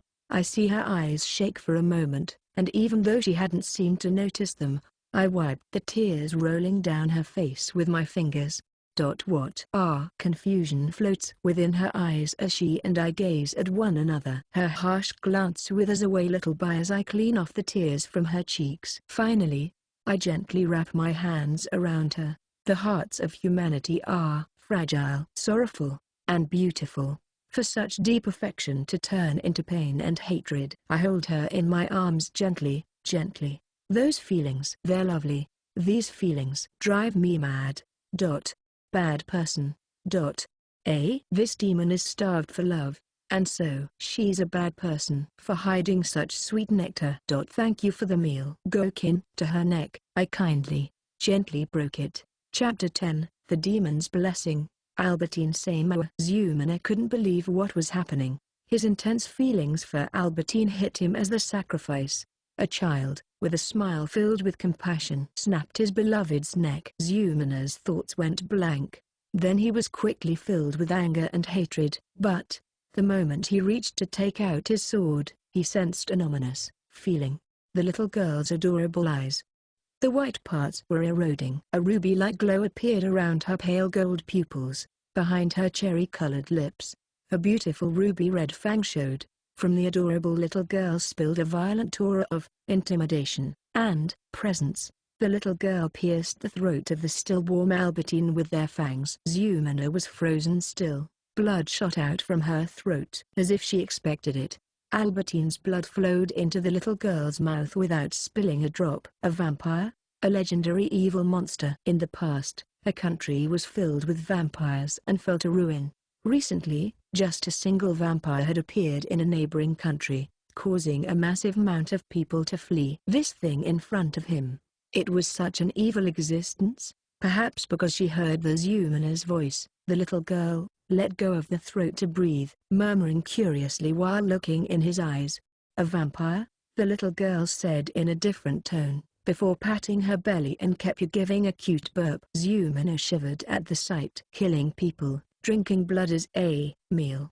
In her eyes which looked at Zumina, he was not reflected as an enemy, not even as a human. He was only seen as food, he realized. Clenching his teeth to not moan aloud, Zumina began running from their monster to avenge the enemy of the one he loved, risking his life for a sure kill. He called for reinforcements. Marquis Bruno-sama, have the summoners start the ritual. Marquis Bruno came rushing in at the sudden call. However, he wasn't a man to fall into a confused panic. He had also felt the presence of a monster. Zumina-kun. What is it? This pressure is no joke. It's probably a vampire. It's pretty strong, too. What happened to Albertine-sama? Albertine-sama was. Bruno understood Zumina's indescribably agonized face. He clenched his fist unconsciously. Bruno would honor her nobility and will. Her beautiful rose had been broken. His hatred solidified in his heart. Can we win even if we use a demon? Perhaps. All right. Knights and soldiers, keep your distance from the vampire. Zumana-kun. Remember, it be controlled only with a sacrifice. It has intelligence. Seeing Zumana had a decisive look on his face, Marquis Bruno also made his resolve. Here it comes. The voices of the soldiers echoed in the basement. The voices sounded confused. The target, even with that monstrous aura, was an adorable little girl, which caused them pause. If they hadn't heard it was a vampire, they'd even hesitate to pull out a weapon. Go. Don't let it get too close, the commanding knight yelled. The soldiers ran, wielding their swords and spears. They could not hesitate at its adorable appearance. It can't be person. It is those crimson eyes and fangs. Her face must be an illusion to follow their orders. They stopped their thoughts. With a thin smile, the little girl punched a sharp spear and pushed her finger forward, causing the soldier to be slammed into a pillar in a bloody mess of meat. A knight had his blade stopped by its fingertips, and, with a pat on his shoulder, had the left side of his body crushed. Like a little toddler conducting an orchestra, the little girl waved her hands around. For every swing, bodies were torn, threaded, or crushed entirely, as if played with by the hands and feet of an invisible giant. Soldiers and knights continued to be killed. Flowers of blood sprouted and bloomed on the ceiling. The floor became a sea of blood. However, those that were quickly killed, those were the lucky ones. With a snap, the flame spear the commander was saving as a trump card was repelled, a magic barrier forming with just her raised hand. The knight commander collapsed out of despair and fear. Seeing the commander's face wet with tears, crying for her life, the beautiful monster put on a gentle smile as it sipped the blood of the woman while she still lived. Ta? The two remaining knights forgot their pride, dropped their weapons and ran. The two knights who fled from the summoning team fell, their necks slashed in an instant by Zumana. Zumana-kun, you, Marquis Sama, we have to sacrifice soon. Hurry, the casters reacted to his voice. If we try to escape, we will be killed. The thought caused the summoning team to desperately pour magic into the ritual, and then, for a split second, it felt like the light from the lamps was overtaken by darkness. Out of the summoning formation, figures spring out, 3 greater demons. One of them felt more otherworldly and undoubtedly evil. That demon was slightly larger than the other 2 greater demons. It had a shape closer to that of a human than the monkey type. It wore armor made of bones and bodies. On its back were the black wings of a bird of prey. While still being a greater demon, it appeared to clearly be an existence beyond demons. Take these sacrifice. Guo. Before the summoning leader could finish speaking, the summoners were instantly massacred. Further, the demons ate the night corpses, a fee for their manifestation. Monsters. The summoned demons just arbitrarily. Marquis Bruno stuttered out in shock. While he was a great mage in his own right, he had only barely escaped the demon's claw due to its starting distance from him. The demon noticed that the Marquis dodged, looked with intelligent eyes towards him, and said in a low voice, "The bodies have been taken, but they were not enough. I wonder if you'll be able to form a contract," the demon said with a juvenile grin on its face. Marquis Bruno understood what it meant and knew his folly. Demon summoning, not to mention greater demon summoning, generally has been considered taboo. Summoning lesser demons was one of the most useful magics for a mage to know for travel with small groups because it was simple. They were even easier to call on than spirits. Why is it then that summoning them is taboo? It's not too hard a question. In the past, a greater demon that had been summoned rampaged without the caster being able to control them. It destroyed the castle, and the town had such a large number of victims that it is used as an example for the law.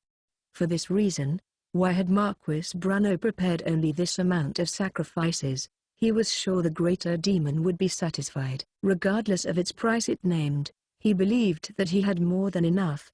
For stronger demons which asked for more sacrifices. He was wrong about the demon's power. He had mistaken his own talent. He had messed up. As a result, he would not only lose his life, He'd unleashed the demon. "If you need a sacrifice, take me." Looking at the source of the voice, Marquis Bruno sees Zumina standing there, a face full of conviction. "Take me, Dark One, and accept my command." "If you need more sacrifices, there are about 50 children in other rooms." "With this, as our contract, serve Marquis Bruno Sama. TSK." The demon clicked his tongue and looked at Zumina. When acting without permission, a summoned creature could still be dealt with. To quickly negotiate with the demon and form a contract, Zumina made the right choice. "So, my instructions? Defeat our enemy." "Understood." The next moment, the demon had torn off Zumina's head and eaten it, the contract with him sealed. Unceremoniously, Zumina's soul had been eaten by the devil and extinguished. The enemy, as if waiting for the contract to be completed, unfelt until now in the basement, a dauntlessly vast magical energy spread. "What?" Clap clap clap. By the exit, applause could be heard. The demon saw a cute little girl within. I'm sorry. I've done it now. I couldn't endure so much of that love. That much put me on the brink." "What I did, I remember properly. It was so delicious that I couldn't stop myself.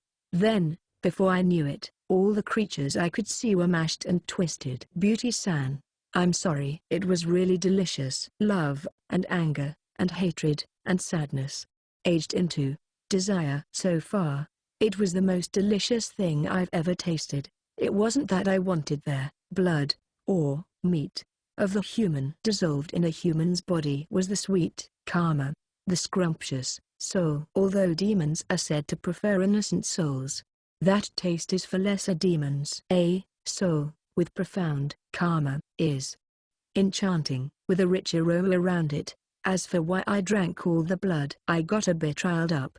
I need to calm down. But I surprised myself. I didn't expect not to feel anything.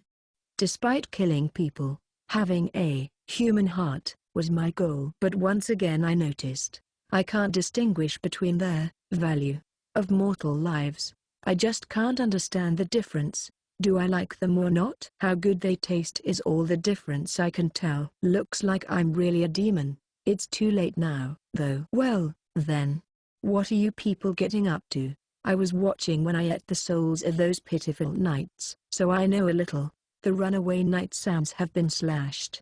I should talk to the bro or geezer, but if I just went over there, read the air, or something would likely be said to me. In the other room is some really big magic. I wonder if it's summoning magic. The mages are pouring in, untyped magic. Oh, looks like something was summoned. The large summoning summoned 3. Wait, are those demons? That's quite a big demon, though. Were there any demons like that in the demon world? Well, the demon world is vast, so there are demon types I don't recognize. Huh? That child in the middle. Doesn't it look familiar? I can't remember. In the other room, before I knew it, negotiations had begun. I see. The negotiation technique of a demon. I'll study it well. But making yourself a sacrifice, huh? Amazing, isn't he? That person. I shouldn't have gotten the souls of the knights from before without making a contract. Oh well, pardon me. Wonder if they'll be done talking soon? While I was applauding the intimidation, at last I think I remembered who it was. You are. The demon growls at me. Huh? Do we know each other? Demon. Kill that vampire. I was called that again. What is this vampire thing? I'll have someone teach me more when I get back to the demon world. Goo-oh-go. The 2 smaller demons came towards me. Well, of course when compared to me those 2 are super large. Since they're coming so slowly, I have some leeway. Although I also have the power of a demon, I don't know how much of my power can be accessed. Pouring demonic magic into my fingertips, I to manifest the crimson claws of my original body. Poof! They disappeared before my claw dissected them. Black haze from the 2 smaller demons drifts into me. It tastes like mini monkey, my snack food. Wait just a second. That mini monkey is summoned into the material world and it becomes this? So that one over there is the child. Pardon me. Did you, by chance, run away from me, rather large monkey-san? Oh, looks like I was right. Monkey-san is making a frightened face. Wah, The human geezer that was next to it, with a look of disbelief, looks between me and Monkey-san. Sorry. Monkey-san. I crushed your pride after such great pains were taken to summon you. Gagua. Roaring suddenly, Monkey-san creates dozens of fireballs. He shoots out the balls of fire, but naturally, my hand raises and the flames are stopped by a magic barrier. Monkey-san, what are you doing? Wait, that's a bit much. Looking so confused after the shot failed. Hey, stop, cut it out. My voice becomes the physical magic yell. Monkey-san is blown to the other side of the room. It sunk into a wall. Really? What do you think will happen if I get this dress that further gave me dirty? Neither the geezer nor Monkey-san understands my complaint. Why is that? And then, you there. Why did you use magic like a human would? I really don't get it. A demon is made out of magic. Every action they make is charged with magical power and turns into magic. Holding up your hand makes a magic barrier. A shove forward from the hand becomes a magic shock wave. A demon really doesn't need to rely on fire and wind like a human. Why are you using pure demon magic power on their degraded magic of humans until this point? It's like a fighting master fighting with a squeaky hammer. Strange comparison. Sorry. So you can't bring out enough pure magic? Looking into its eyes, I can see it think I'm looking down on it. He's physically looking down on me, though. Why? Vampire. The geezer still doesn't understand. I give him a cold gaze, and put on a smile. Because I'm a demon, you know. Whoosh. Pushing aside my golden hair, 5-meter-long bat wings of the same color spread behind me. I flap the huge, slender wings and slowly float into the air. From above, putting on a cold voice, I say to the geezer and the monkey getting back up to attack me, "You're getting on my nerves." With a swing of a single wing, the monkey, without even a scream, is erased from this world, eaten by me. Even I didn't think I could sound so cold. Even though I'm just 3-year-old. Well then. Now for the rest. I can't tell what he's saying. The geezer is kneeling and looking up at me. There's something strange about this person. I can feel that he's afraid of me. But geezer isn't feeling despair. What is it? This feeling. It's like that intoxicated feeling I felt from the children I healed before, with a rough fragrance. But now I'm a bit curious about it. Come. What I say that with a calm expression. He crawls closer to me with a strange expression. How gross. Scary. Is he a masochist? I wonder. Well, curiosity never killed any cats. Thank you for the meal. Chapter 11. I become a 4-year-old. After my snack, feeling a bit drunk, I followed Elena-sama's scent to join up with her. Over there, they've been doing something scary. Biso while crying. I hugged Elena-sama. Elena-sama let me purr on her lap. You know, we left lots of markers when we came here. Soon my husband and Fold-sama will be here to save us. Let's wait together, she said to me. I must seem super sly for a 3-year-old. Actually, I'm not acting. I was just crying from being drunk. I'm a bit inebriated from having too much to drink while I was in cat form. My bad. And then, in less than half a day, father came to help along with hundreds of knights. Kaya, so cool. Where is Elena-sama's husband? Dunno. Is Further a soldier? At last, the handsome Further I wanted to see has secured me. My breathing was constricted from being squeezed by his hug. I completely missed what he said. Once I calmed down, I gave thanks in my heart to the huge amount of people for saving me. Sorry for making you worried. Incidentally, when I woke up the next day, I had a hangover. No more food in the near future. In the surroundings of the royal capital an incident occurred, a mass kidnapping of children, high treason, and, worst of all, another demon summoning incident, with every suspect killed by the summoned demon. Out of the kidnapped children, the locals and travelers that had been taken recently were identified and investigated, so most of them have been safely returned.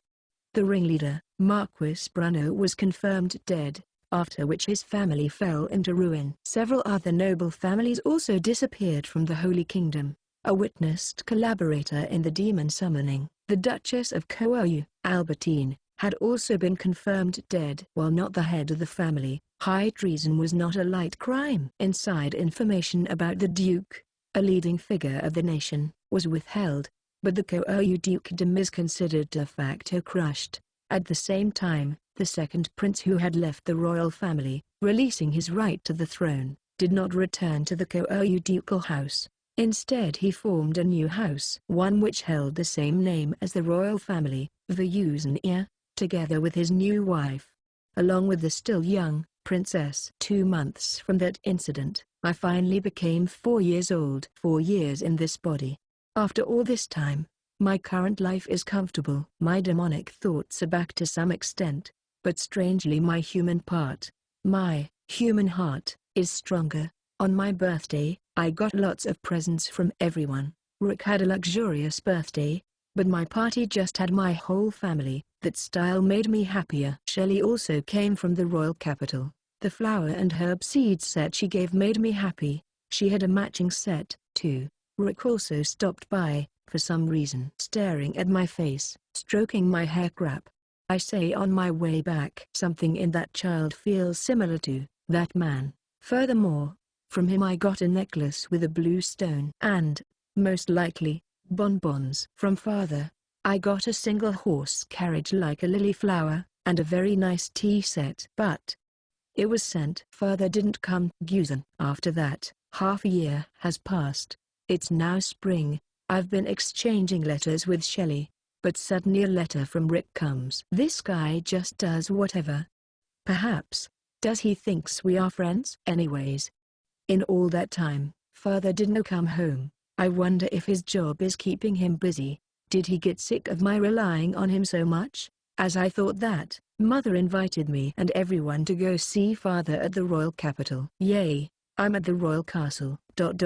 Royal castle. The castle where His Majesty the King lives. Yup, something's off, I thought. Coming into the royal capital from our house, we rode in a large 6-horse-drawn carriage, rather than the single horse-drawn carriage we always use. Including our escorting knights, there were around 20 people. The old butler was also there. For some reason he seemed extremely happy. I had tried to find out his name, but all he ever wanted to be called was Grandpa. Grandpa's name? Whatever. I'll find out eventually. The Night Sans who saw me looked nervous. Yup, my appearance is scary. I won't eat you. Don't be scared, alright? Thinking about that time, I wonder if those children are doing okay. And then, finally, I'm able to meet Father. He's as handsome as ever. Making a patter-patter while running, I went to him. So hi, scary, I said as he swung me round and round. He then hugged me super tight. Father must have been as lonely as me. Thank goodness. Right after we met up, Father and Mother and I went out into town. I was looking forward to sightseeing in the royal capital with them. A clothing store? We entered a huge, ultra-luxury clothing store. Waiting for us were about 10 assistants, who took us away. They already had a dress perfectly tailored for me somehow. It looked like a dress a luxurious princess would wear. Moreover, a large amount of money was given as if it were nothing much. Still stunned by the extravagance, when I came out of the store, there were a dozen female knights that weren't there before. They were assigned to defend the carriage until we arrived at the castle. Why are they here? The castle had an atmosphere like a cathedral. All of the windows were stained glass. The entrance hall alone had me open-mouthed, speechless. Look at that height. A 2-story house would easily fit below this ceiling. How do they clean it was the only thought that entered my head. While Father hugged me, he talked about how the stained glass on the right side tells the story of the Holy Kingdom's founding. The left side is of the achievements of the royal family. My apologies, Father, I'm not paying attention. We're going to the garden. Yeah, Russia. Is there anywhere you want to see in the castle? Before that, tell me what's in the castle.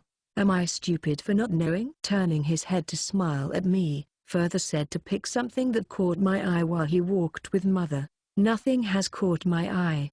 Isn't the problem, but as a 4-year-old, saying I want to go to the torture room with an innocent smile can't happen. Anyways, the castle garden.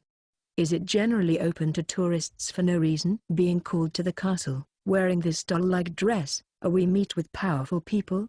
I wonder, does he have an audience with the king? The garden was inside of a large wall, on the other side of a big gate. Did you notice? Yes, I noticed. This large garden was the one we were in for the tea party. Huh? Did you use a part of the castle for a tea party? Maybe one of those brats was a big deal? I thought we were at Trick Chan's house. In a white-roofed gazebo, at a large table, I noticed Helena Sama waving to us. Among the others, Rick and an older boy, an old guy I don't know, and a couple in their mid-50s. All of whom look at father then at mother. I quietly peek. Further kneels down in front of the old guy. How rare. Father, I have brought Riastu and Yerushia. Father, he's my grandfather. He. I see. This is the child. Grandpa. When I muttered that, grandfather put on a big smile and lifted me up with strong arms. Yes, that is so. We are your grandfather. Ha ha ha. Laughter spreads. The beautiful old lady, my grandmother, also earnestly stroked my cheek and hair while smiling widely. These people are amazing, aren't they? They aren't scared of me. Now that everyone's here, let's go. Grandfather quickly walks the way we came while still hugging me. I understand. You're the new hug person. Wait, where are we going? Further and Helena Sama followed, after which a huge number of respectably dressed people and knights marched along the majestic corridor beside us.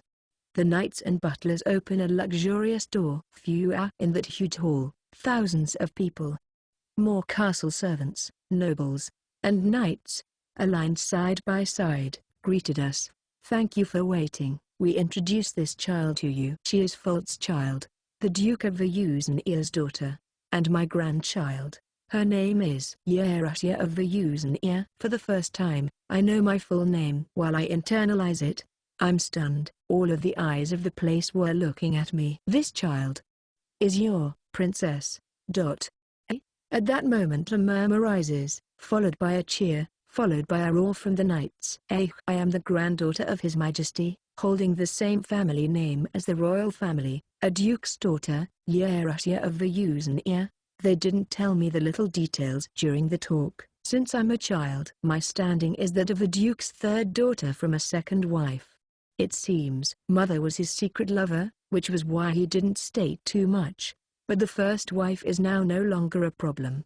Wait a second. Grandfather said, Princess, shouldn't it be different because I'm a duke's daughter? Is it? Because there's still only one boy in the royal family, they must have accepted it as natural. Really, this world is haphazard. Even if calling it that is a little strong, I shouldn't let myself be taken off guard about the common sense of this world. Live humbly. Those knights, they seem to have been longing for the presence of a princess, to protect and be devoted to.